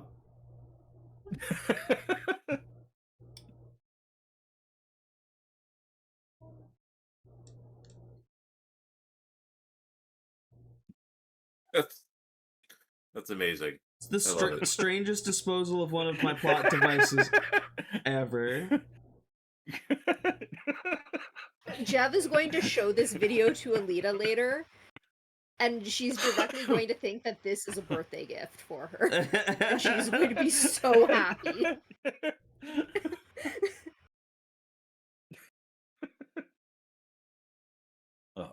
Oh my god.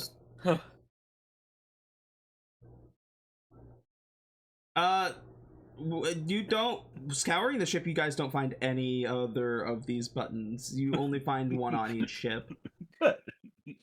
And now with them gone, you think that you could go places without the void guys chasing you again,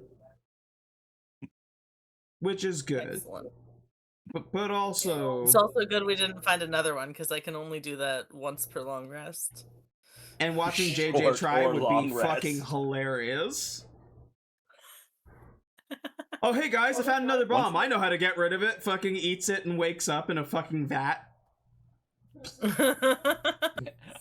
And actually, Welcome to remember, Space it was Jackass. once per short or long rest. Ooh, okay, so I could just take a little nap and then do the other one. Any rest.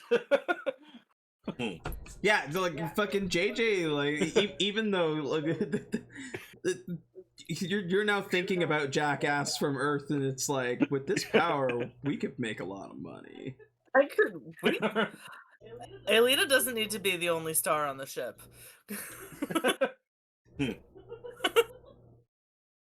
Oh yeah, just JJ doing stupid Jackass. You know what? on And Jeff is camera. going to become like some sort of like film producer or something. Honestly, I'm on board with starting my own. Can I start a space YouTube channel and that video be the first one? Yeah. It gets like a couple thousand views immediately. Yeah. Regular human guy eats bomb. And Yeah. then after it gets a couple more thousand views, the channel gets banned for breaching TOS.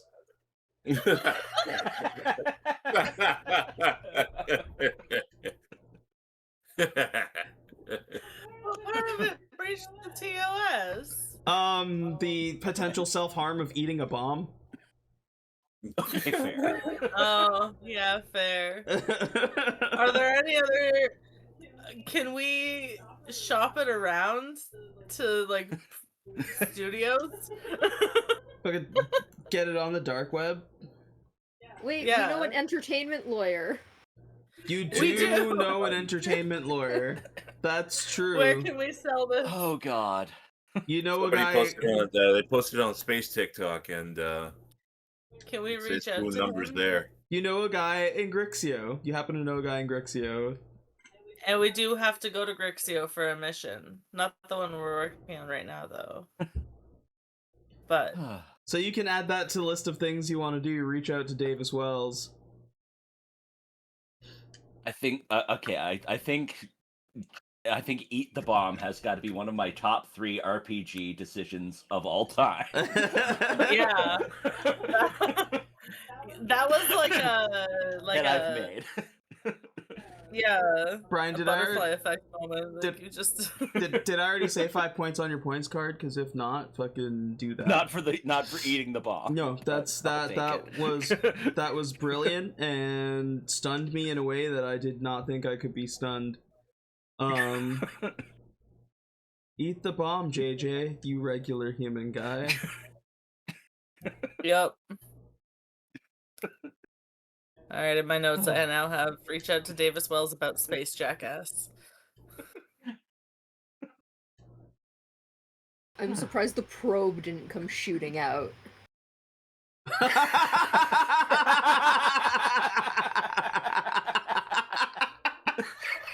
Amazing.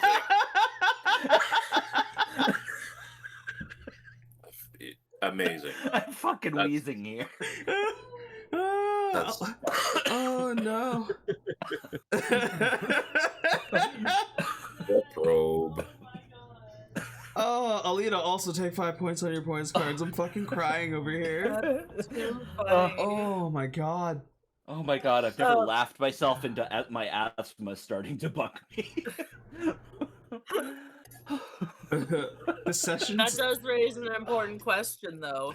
Is the probe intact? Oh yeah. Okay, You cool. you reduce the damage to 0, so nothing happens. The I didn't know if the probe counted as me because I thought it was just damage to myself.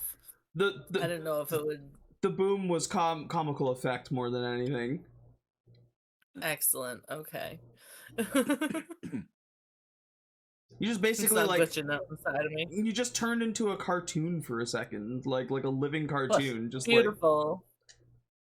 And the boom was contained in your stomach, so it's like it Okay. wasn't capable of doing damage to like breach anywhere else to anyway. So You did have a Excellent. second where you really felt like you had to poop though, and you haven't felt that you haven't felt that way in a long time. I can see JJ letting out like a huge belch afterward. Yeah. I was like, oh, spicy.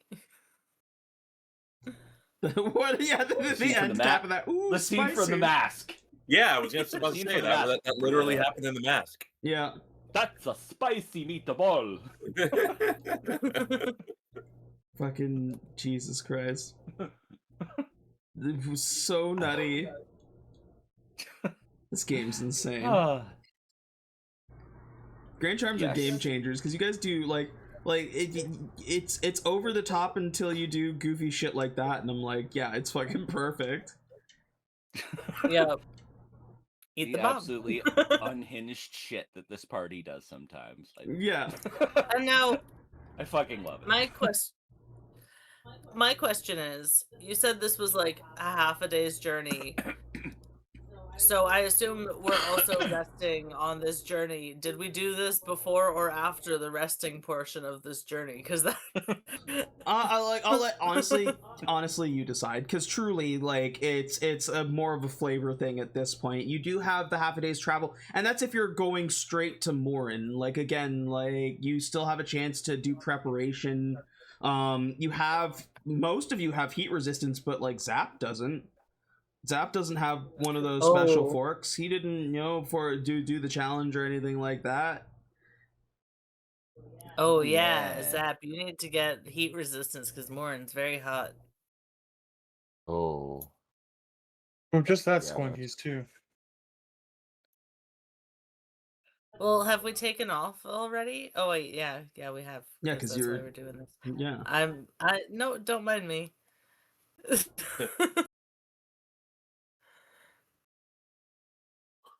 You do know that in Grixio there's a big, a big public name who also has some heat resistance. God, is this turning into a heist again? Yeah. Everything leads back to heists. Those fucking rings. It's like how everything evolves into crabs. Everything turns into heists. Every situation eventually becomes a heist. Yeah. It's another heist.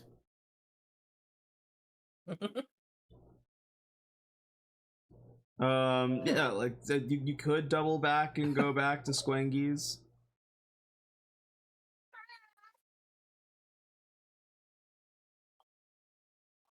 Or did we want to go to one on the way? Is there another one on the way? I need to look at the map. I think the next one's pretty far away, because the other one was the one where you found fucking Xenomorphs on. Oh, yeah. And then blew up, I'm pretty sure. Oops. What's Shire? Is there anywhere on Shire where we'd be able to get the stuff? Shire. Shire and Kova, the twin planets closest to the moons, have, unlike Morin that has it's a molten, or like sections of it are molten. Shire primarily, or Shire and Kova primarily have only fire elementals and kind of the like on it, because the extreme heat from being so close to the sun is devastating to regular beings.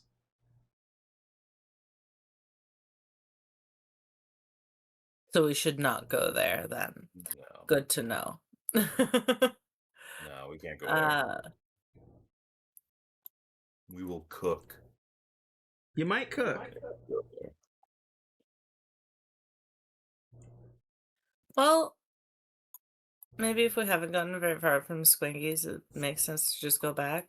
Or we did have another mission going on Grixio that we were working on. So we could do that one instead if we wanted. Wasn't that part of the Grom mission?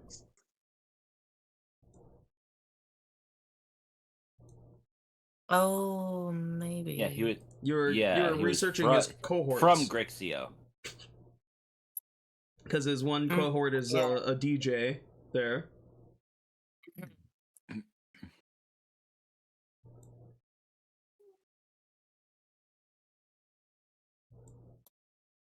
You also need to get an Eldor gun license, and that would happen on Grixio. Yeah, we do. Why don't we go to Grixio to get the stuff for Morin then? And also get a gun license. Oh. Is that a Yeah, Rudiger? that works. We see It's a a baby. Rudiger. Rudiger meow? No, kitty. He looks so Wow. He does look very grumpy. Okay. That was pretty clear. He's like, stop parading me in front of the internet, father. I am not your whore.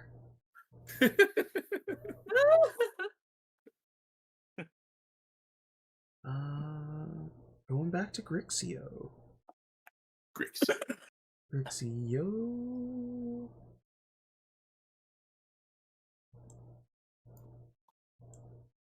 Did we not have a planet map for Grixio?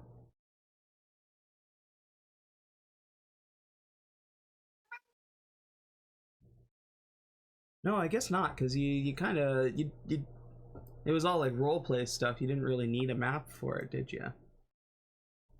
I don't remember seeing one.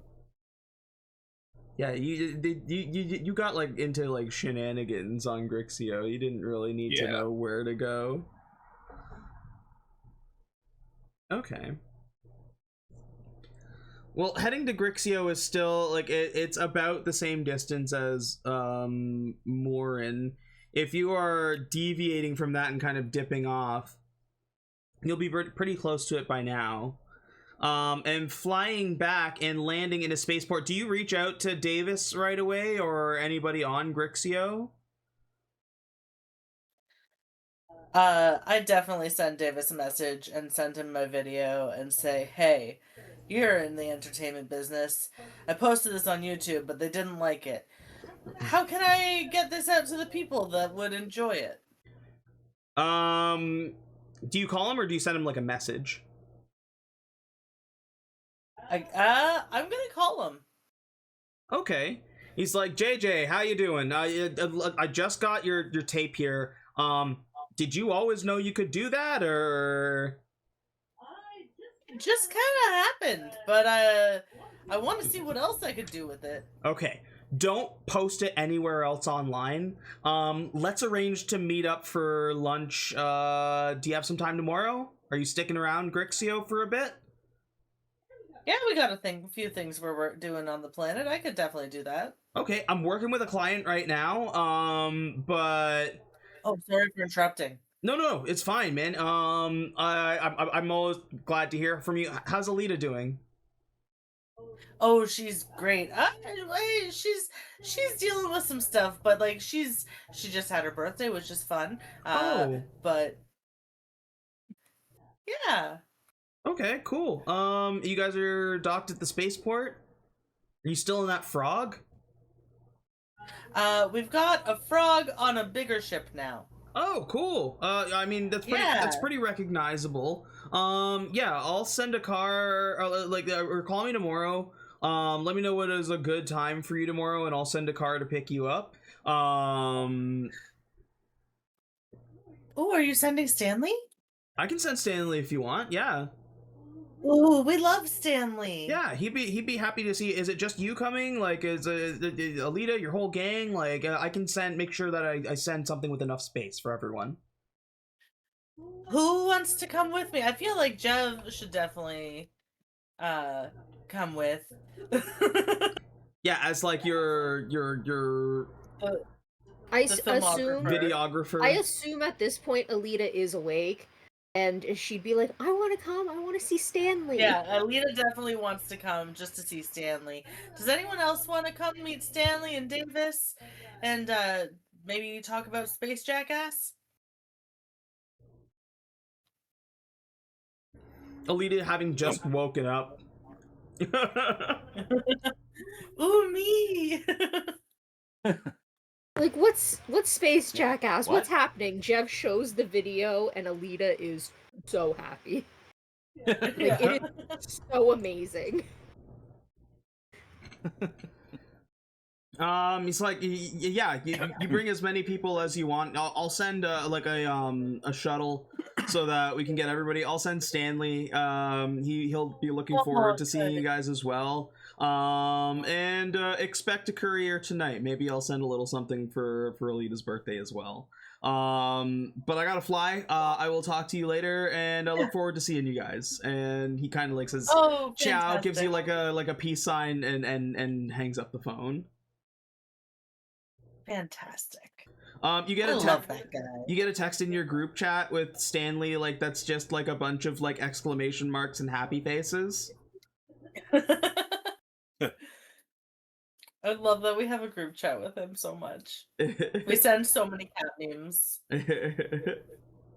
I've also shown Share to Stanley as well.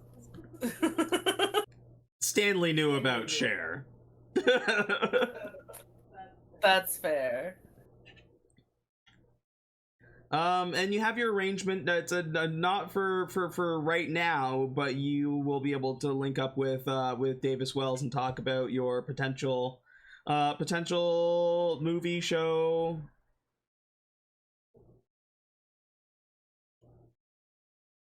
No. Venture. Who would have ever thought that knowing an entertainment lawyer would have come in handy? Right?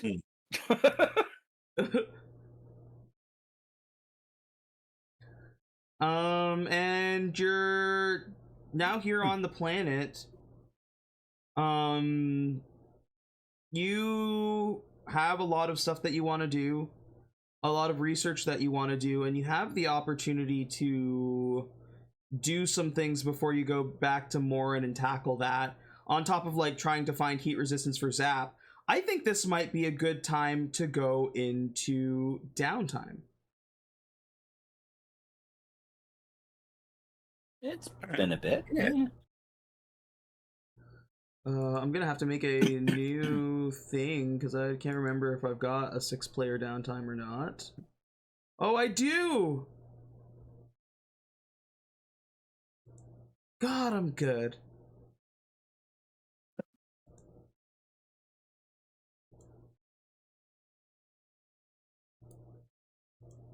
I can't get back into Foundry right now.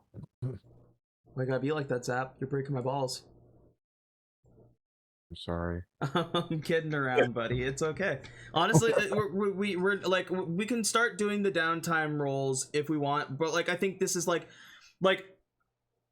I won't move on to anything major otherwise right now because getting into anything major at this point is going to be a waste when we have such little time to work with. We've got about 40 minutes left in our normal time frame. So I think getting into downtime is a perfect way, or like getting into a little bit of roleplay and then getting into downtime works. Like we can save the starting rolls if you want. If you want to do like starting rolls today, we can do that. If you want to do starting rolls next week, next session, and have it like fresh, just like once we start off, people get into their downtime, so you have time to think about what you want to do for downtime, we can do that as well. This downtime period, because like you are kind of, everybody's got a lot going on, while the mission to capture Grom is semi-urgent because you know where he is right now, you also know that he kind of just causes trouble all over the star system, so even if he left Morin, probably easy enough to find him wherever he goes. You know that his flunkies have been there, so if he's there, maybe he has a base of operations there, and you may be afforded a few days at the very least to be able to do some research before you tackle him head on. So we'll say it's over a period of like 3 or 4 days that you can take the downtime, and you can consider that when you're making your decisions on what you want to do. Otherwise, you're currently in the ship. You guys can let me know once you want to get started, because like we can start doing downtime anytime, or if you guys want to do some just like role play, go as a group somewhere, do something, you know, like it's up to you at this point. You let me know what you want to do. I personally wouldn't mind having some time to mull over what I want to do during downtime first before getting into it. I do know some of the stuff I want to do, but at the same time, I don't mind waiting a little bit for everyone else to. Yeah. Yeah. Yeah, I know some of the stuff, but not everything, and I want to be able to know everything so I can figure out what to do for what role. Yeah, same here. Okay. Well, we can do a little bit more roleplay then, because that night, you hear a knock at the door, or like you get a notification that somebody is at the hatch, and it appears to be it's not just a courier. It's about like 4 or 5 vans full of something, and people like getting out and starting to pull out like tables, and it looks like one truck is just filled with like different kinds of like foods and desserts and stuff like that. And when you answer it, it looks like Davis Wells sent a party for you guys. Sent like a full buffet, sent some entertainment. There's a live band as well as like close-up magicians. It looks like it's a set of like triplets that all decided to do like an entertainment act. And it's on the level of like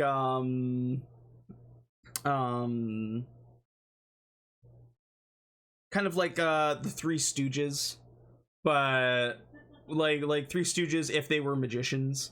Which turns out to be a pretty fun act. There's more food than you can think of. Like there's so much food of so many different varieties there, like little snack things, like full-on meal things, extravagant foods, like their version of like caviar, basically, like just like exotic space foods from all over the galaxy that is usually probably rarer in a place like Grixio, but like Davis Wells has sent basically like the full 9 yards.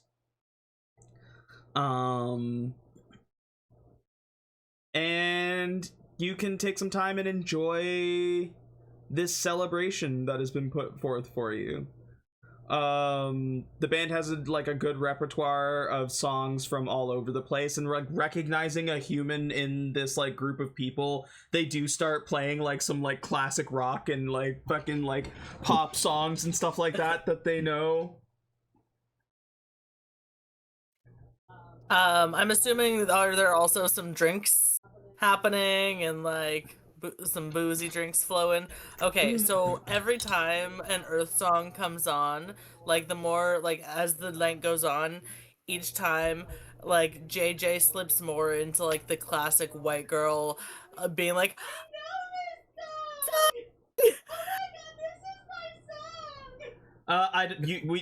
none of that got picked up. I think you peaked your mic there. classic white girl at the club. He's just like, I know this song.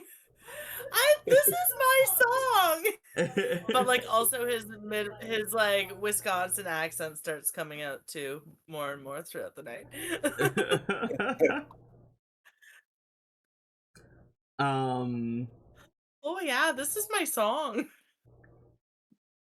It's also like, aside from like the people who are like working and like running the show, he wanted to make sure that you didn't feel uncomfortable but like sending like strangers or anything like that. And if you look outside, you see that they've actually got like a security detail that has your ship blocked off, so anyone thinking that a party's going on gets like turned away, like this is a private event. You've got like everything managed. And like close to like halfway through the night, he kind of like voice calls and says like, Aelita, happy birthday, I hope you're enjoying the party. I didn't know what you'd like, so I just sent everything. I hope that's okay. You're amazing, thank you. Stanley is gonna come and hang out with you guys in a little bit. He's just finishing up with me here. I've got more to do. I apologize, I won't be able to make it, but Stanley will come and stand in my place, if that's fine. Of course, and we'll see you soon. Yeah, so Stanley's gonna show up in a bit. What's everybody doing at the party? Again, I'll go from the bottom of the list and work our way up. Tabok, what are you doing at this like random party that's been set up? I'm just kind of hanging out, eating some food, just taking in the vibe. The vibe's good. The vibe's good. Like once the magicians are done, there's a DJ that just like is like just continually playing music that people can dance to. The tables kind of get moved to the side so you have an open space to dance and hang out. They've turned like the outside of the ship into like a cool little like patio area where you guys can hang out as well and just enjoy the space. Anytime the food gets low or if anybody makes any requests for food, somebody goes and finds it immediately. Like it is strange and uncanny the resources that this guy has to throw off an impromptu party this quickly.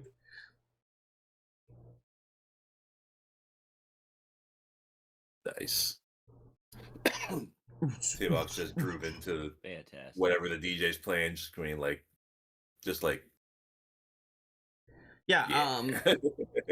Right now it is Electro Swing. Okay. Yeah. Tabok's into it. I'm into it. Something that you can bop and dance to with nice groovy beats. Yeah. What about you, Aelita? It's your party. What's Aelita doing at her party right now? Aelita is kind of just enjoying it because everything was very stressy. So she's drinking a whole lot, she's dancing around, she's singing Earth songs that she knows that JJ has introduced her to. She's forcing Neldor to dance with her. All sorts of stuff. She's just kind of finally letting loose a little today. Neldor is surprisingly good at dancing. For somebody who's supposed to be like an accountant, he's very light on his feet. And, no doubt, yeah. And Aelita, like he's like just putting it on. He's like, you can tell he's having a lot of fun, but he's more happy with the fact that you are having fun.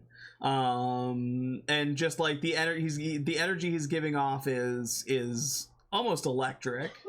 And even though you've been dealing with a lot of stress and you've got all these new mysteries to uncover, you get like that kind of like moment of peace, like, you know what, a lot's going on, but like, look at these people, look at my husband, look at the people around me.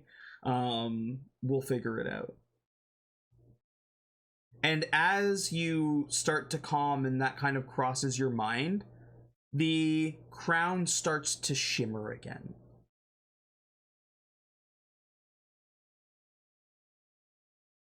B3, what are you doing at the party?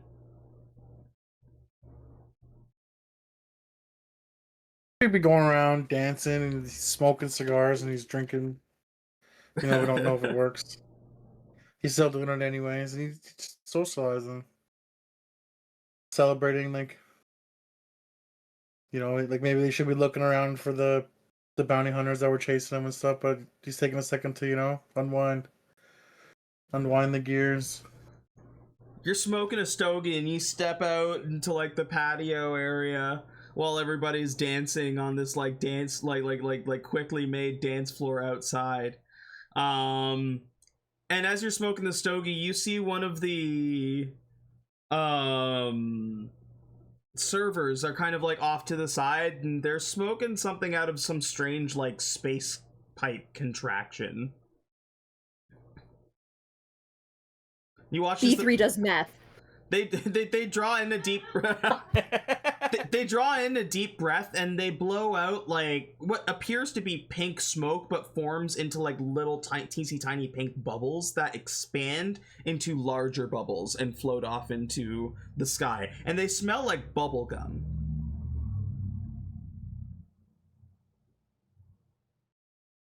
B3's like sunglasses are just gonna come popping out of his ear and like fold onto his head, like like he's gonna stroll over there, Hey, man. acting all nonchalant, like Great party, eh? yeah, the party's fantastic, it's Uh, wonderful night outside here. I see you're smoking a cigar. Yeah, I didn't know robots could consume stuff. Yes, I do consume them, and he takes a like you hear like the as he takes a puff. He Like hands motors or he hands you something. the pipe and he's like, "You want some giggle florts?" I've never even heard of that before, but I will try some. Well, like for humanoids, giggle florts like, it makes you feel great. It makes you feel real good. I don't know what it's gonna do to a robot though.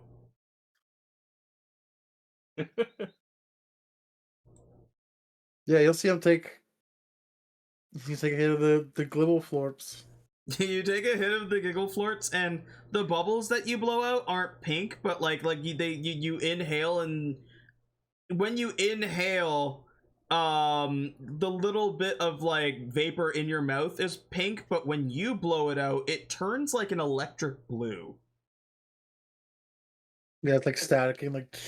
Yeah, and you still you shouldn't feel an effect for your machinery, but somehow something is taking effect, and you're starting to see the tiny teensy tiny little bubbles start to kind of fill your vision, your screen vision, as you're walking around with almost like a beer goggle haze that is obscuring your vision. Like, whoa, I can't see too straight. And he's like trying to scratch his eyes. Like, whoa, man. Whoa, you all right there, robot man? Stuff. You took that was a big hit, man. It's a lot of giggle floors. Like looking off to the left or the right. Hear him cough a few times. Like, yeah, I'm all right.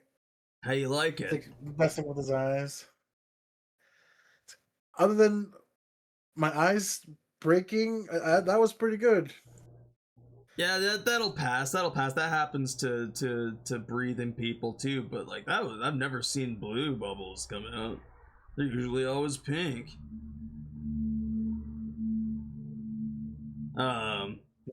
It's strange. He takes his sunglasses off. You're feeling real weird, and there's you can tracking your brain's tracking the data, and you're finding that little pockets of data are just disappearing in your brain. It's erasing not sections, but just teensy tiny little pieces, maybe minute details, or just now some data that you had that was complete is now incomplete, as there's just kind of little pieces that have bursted from you inhaling this strange substance. Oh, I think I'm forgetting things. Oh. He goes, "Oh yeah, that's fine, man. That's fine. I mean, who wants to remember everything, right?" And he writes down his number. He says, "My name's Eugene. If you're ever looking for more, man, you let me know. You give me a call." And he hands you the card and walks away. Yeah, he'll take it. He's like coughing and dying. But he still takes the number. He's like, "Thanks, Eugene." Coughing over the rails. Yeah, and he goes back to serve at the party, kind of stumbling as he walks. And you in kind of this weird haze with little bits of your memory being erased, kind of just sit mellow for a second before also heading back to the party. Zap, what are you doing at the party? Zap is drinking and going around and just hitting on random people and just failing miserably at it. I mean, if you want to roll a charisma check, you can. Yeah, sure, why not? I'll roll a charisma check. Let's see what anything could happen.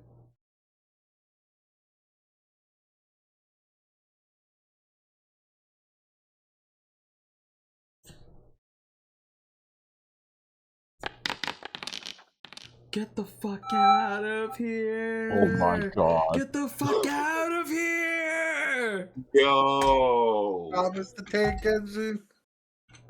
Oh my gosh. So, Zap is a little strange and sometimes off-putting with the way he phrases things, but tonight he is on fire. Zap, how are you? What are you saying? Like, are you talking about old war stories to the crowd, or like you said, you're hitting on people? Like, what is your approach to people? Because in spite of your normal experience, you are on fire tonight. It really feels like people are very receptive with you. So what are you saying that really is getting people interested? Zap's really got no game. He's just um he's not even sure. It's just he No, said no, no. I find the That's most a cop-out answer. I want you to role play No. what Zap is doing or saying to because that you in spite of what Zap not having game, he's got game tonight. So what does Zap with game look like? Describe it for me.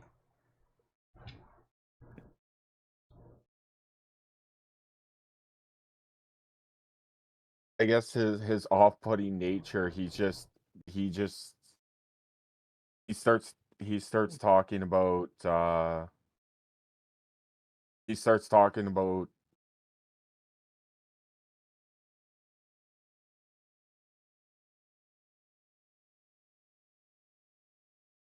I'm sorry, I can't think of anything. I'm trying.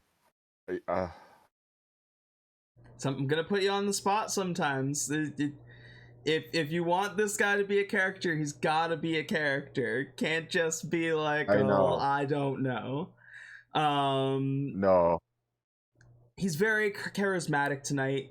In spite of like normally his advances being off-putting, tonight he is somehow suave and pulling it off, and you see that a couple of the servers that are there are deeply ingrained in these weird stories that he is telling, and like are hanging on every word, and you notice that they kind of follow him around the party for the rest of the night, making sure that he's attended to and like asking him questions to encourage more stories, to kind of like hear more from him. And by the end of the night, Zap disappears, and so do a few of the servers. So who knows what's happening, or where for that matter, because I don't know if he's actually claimed a room anywhere yet. Stay out of the dungeon.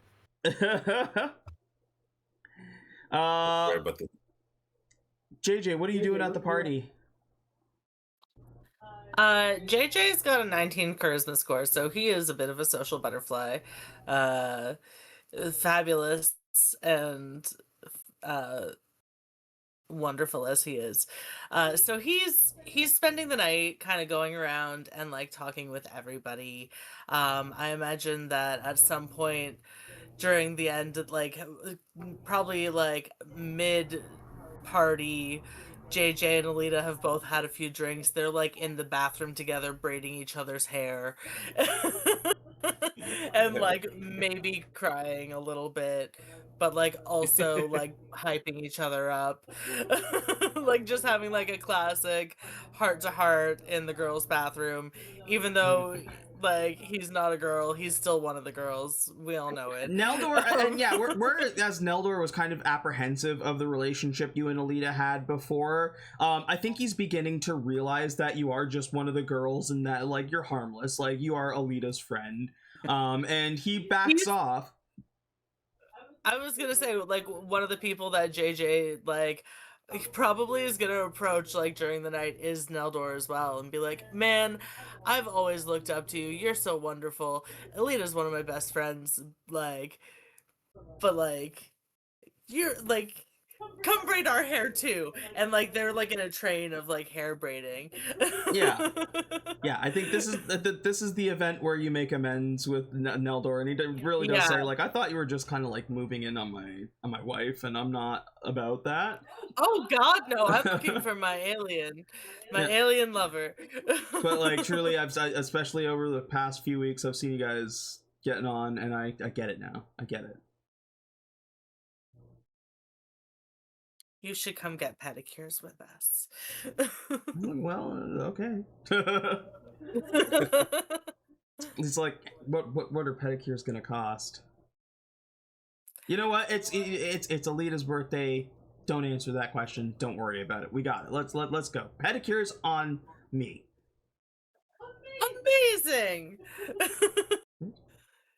Amazing. JJ is also going to at some point in the night. Also, he's getting drunk, so like these events that I share them in are not necessarily the order that they happened in, but he has a hard time remembering what exact order he did things in that night. Dr. Squelch, he's gonna have like a fun time with you. We probably meet up in the kitchen, I'm imagining, because the kitchen is always a place that people congregate in at parties. And so we're gonna meet up in the kitchen and invent a cocktail together. Sounds good to me. Yeah. And I don't know what, like, we're each gonna just like take turns choosing fun ingredients to put in it, and I have no idea if it's good or not, but we both have to drink it.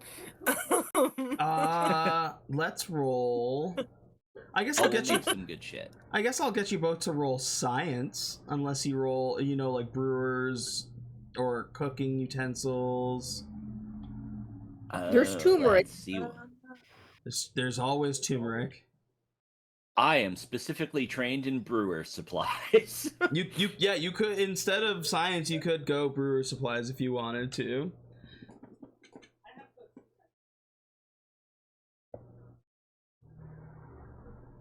What? I Are you muted? Oh, I think she's frozen. Oh, I'm frozen. You're frozen. Oh, I'm frozen. Am I frozen? I don't know. Okay. Sorry, cooks utensils? Oh, everybody was frozen. Yeah, that might have been something going on my end. Oh, weird. Crazy. Weird. It's good now. Okay. Yeah. Since we're doing it together, can it be with advantage? Yeah, absolutely. Yay. Teamwork makes the dream work, am I right? That's a 9. That is certainly a number. Inspiration on this one for us to make a better drink. You're using your inspiration so I can reroll cooks utensils? Okay, yeah. Thank you. Let's try again. Let's make a better drink. Better drink. We're back and we have the combination. Did the stream crash for a second there? Oh, weird. OBS didn't tell me anything. I think maybe the internet had a hiccup there. Yeah, maybe.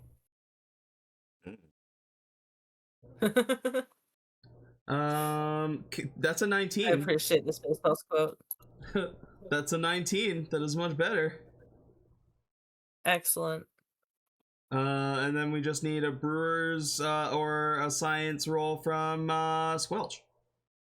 All right, let me brewer's kit this shit up. Let's do this. Don't suck. I'm gonna use my inspirations so you can reroll that. Yeah. All right. Let's try this again. That's a little better. Screw it. Hopefully. I'm using this. Oh, Grand Charm of Fate. Oh, shit. I want this drink to be tasty. Come on. That's better. I'd say it's enough to get a decent a decent drink going. It's up to you. It's up to you two what you decide that is. So. Yeah. Oh, no shield eating a big bad tonight. There, Flash. No, this is the only campaign where that shield hasn't appeared yet.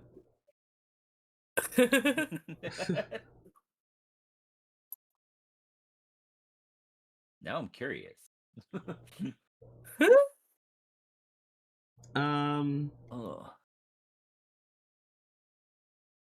Yeah, you guys. What kind of drink we make, but you know, I'll give you that as a homework assignment, and you can tell me by next week what kind of drink you make and what it's made of. It's enough to make like it's good. and it's probably pretty strong.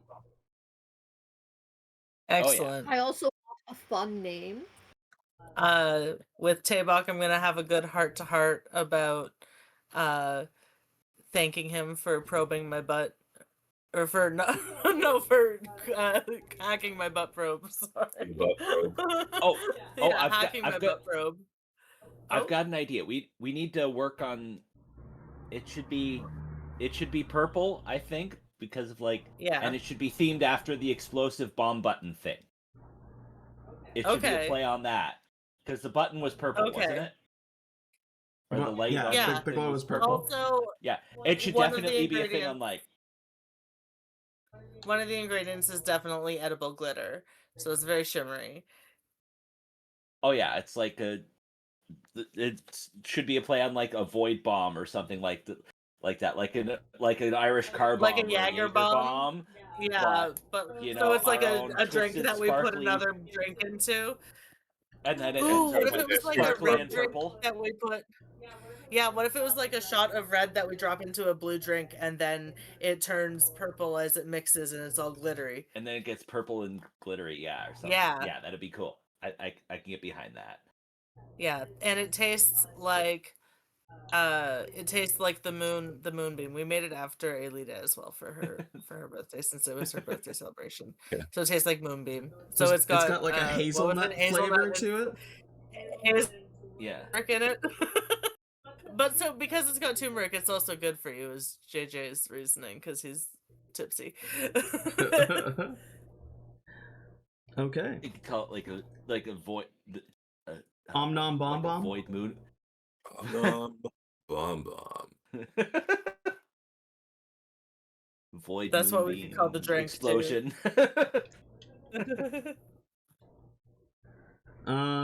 Doc. I mean, we'll gotta come up with a name. JJ's also. Are you openly in the room while everybody is there talking about Tabok hacking your probe? No, this is probably just like a little heart-to-heart. Like, I pull him aside and I'm like, man, I just need to tell you how much I appreciate you for helping me with my butt thing. You know? He's just gonna allude to it, but he is gonna have a heart-to-heart with you, Tabok. And also be like, I miss him. And he's gonna start crying to you about missing his lover that put the probe there. Tabok's just gonna say, hey, bring it in, bud. Bring it in. It's okay. Yeah. Let it out. Thank you.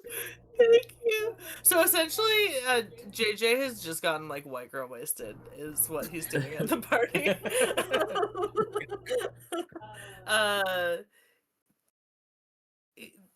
Beefy,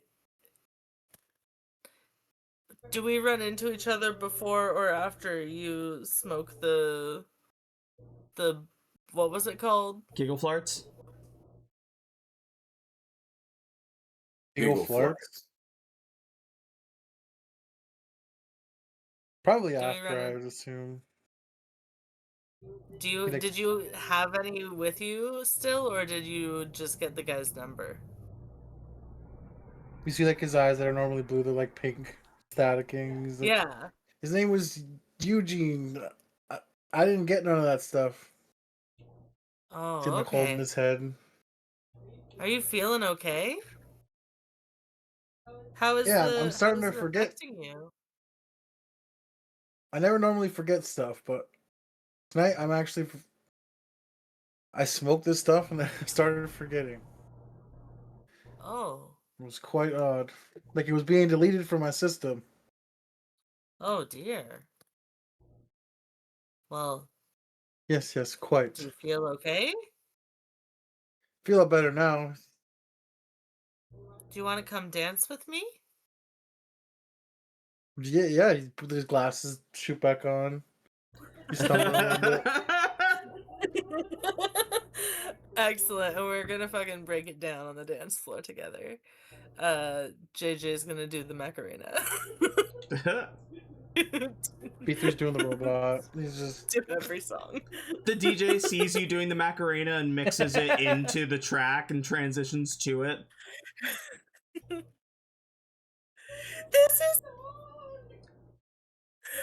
is my song. Doc, after JJ pulls you into making a drink with him, what do you do from there?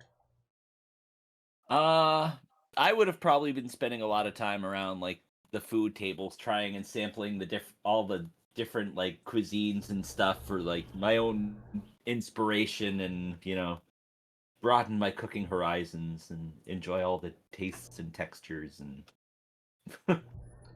Yeah, you silently judging if it's bad. you sample the vast varieties of food until you hit something that it's not that it doesn't agree with you, but it takes you back to something primal. Like, you, for a second, are your ancestor, a cube-shaped slime in a dungeon that is sweeping around the ground until it finds like a goblin that is just where it shouldn't be, and like catching it and dissolving it, and like just that feeling of just being like a predatorial creature. And like you feel all of this and like go through this like memory period in the fraction of a second, where like you just like go back to like factory settings, and then like you're where you are again. Crazy. That is. Damn, that was an experience. Oh yeah, reaction from food. those are you should be careful. Those are dosed. Oh, Yeah, that makes a lot of sense now. yeah. This side's the old school Hollywood buffet.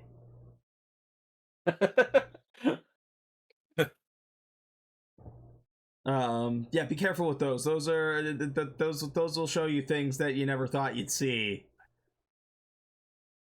That was a trip. Yeah, one for the road.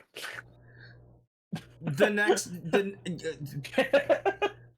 cube evolves and moves from the dungeon and becomes like a traveling slime that begins to eat travelers until it finds one that has a headband of intellect, and when it eats it, it gains the intelligence, and you become the first sentient slime that decides to give up just eating people and becomes an adventurer that decides to travel with adventurers to fight bad guys, because that becomes an easier source of finding delicious people to eat.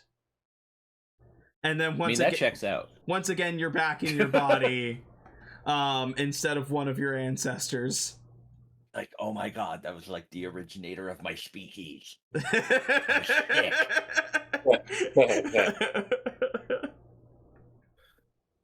It's like when humans like first walked out onto when the ancestors of humans first walked out onto land. Yeah. It's like that. When those fish finally grew legs. Exactly.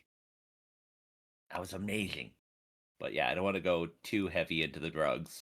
The drug-laced food. So get us those. I might wander back there later in the night, but for now. Yeah, the more you eat of them, like the weirder and more bizarre the memories will get. You go back and sneak another one, and you just see that like it's a slime, the first slime person to ever venture into space, and the adventures of the space slime. Somewhere in the background, the theme song from Star Trek Enterprise starts playing. And I think that whole timeless thing. I also want to add, at some point before Zap disappeared with the people he disappeared with, JJ ran into him and spent some time just being like, "Is this real velour? Oh, I love it. It's so soft." Oh my god, before Zap is like, "What are you doing?"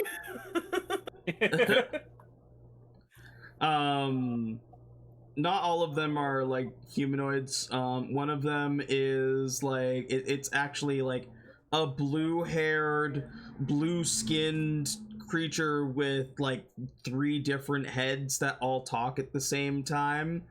That says, "Oh, we all love the velour, yes." It turns out it wasn't the charisma, it was the velour. It's a panty dropper. I think with that, that's where we're going to end session for tonight. You guys have landed back on Grixio. You have Aelita's party kind of dims out. Stanley does eventually show up with another cake. Though he didn't know about the moonbeam icing, so it's just like your standard ice cream cake. But it does say happy birthday Aelita on it, and it's like as long as like a long truck bed, so like there is enough for everyone, at least until it melts and becomes like an ice cream soup, but there's more than enough pieces for everyone, including the staff, and you guys kind of round out the night with ice cream and just chilling and enjoying everybody's company, partying with the crew that were serving you. And that's where we'll end session for tonight.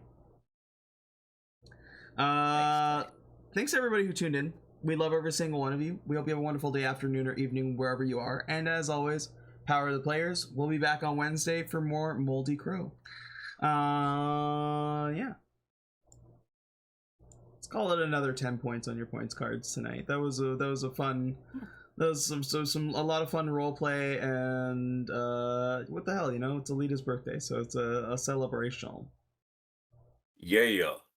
Well, Squelch's birthday is next. Well, I don't know. Does Squelch have the same birthday as Brian? I don't know if Squelch does or not, but you know. Who knows? Maybe there'll still be Squelch. A little gift for Squelch. I don't know. I haven't thought much about Squelch's age.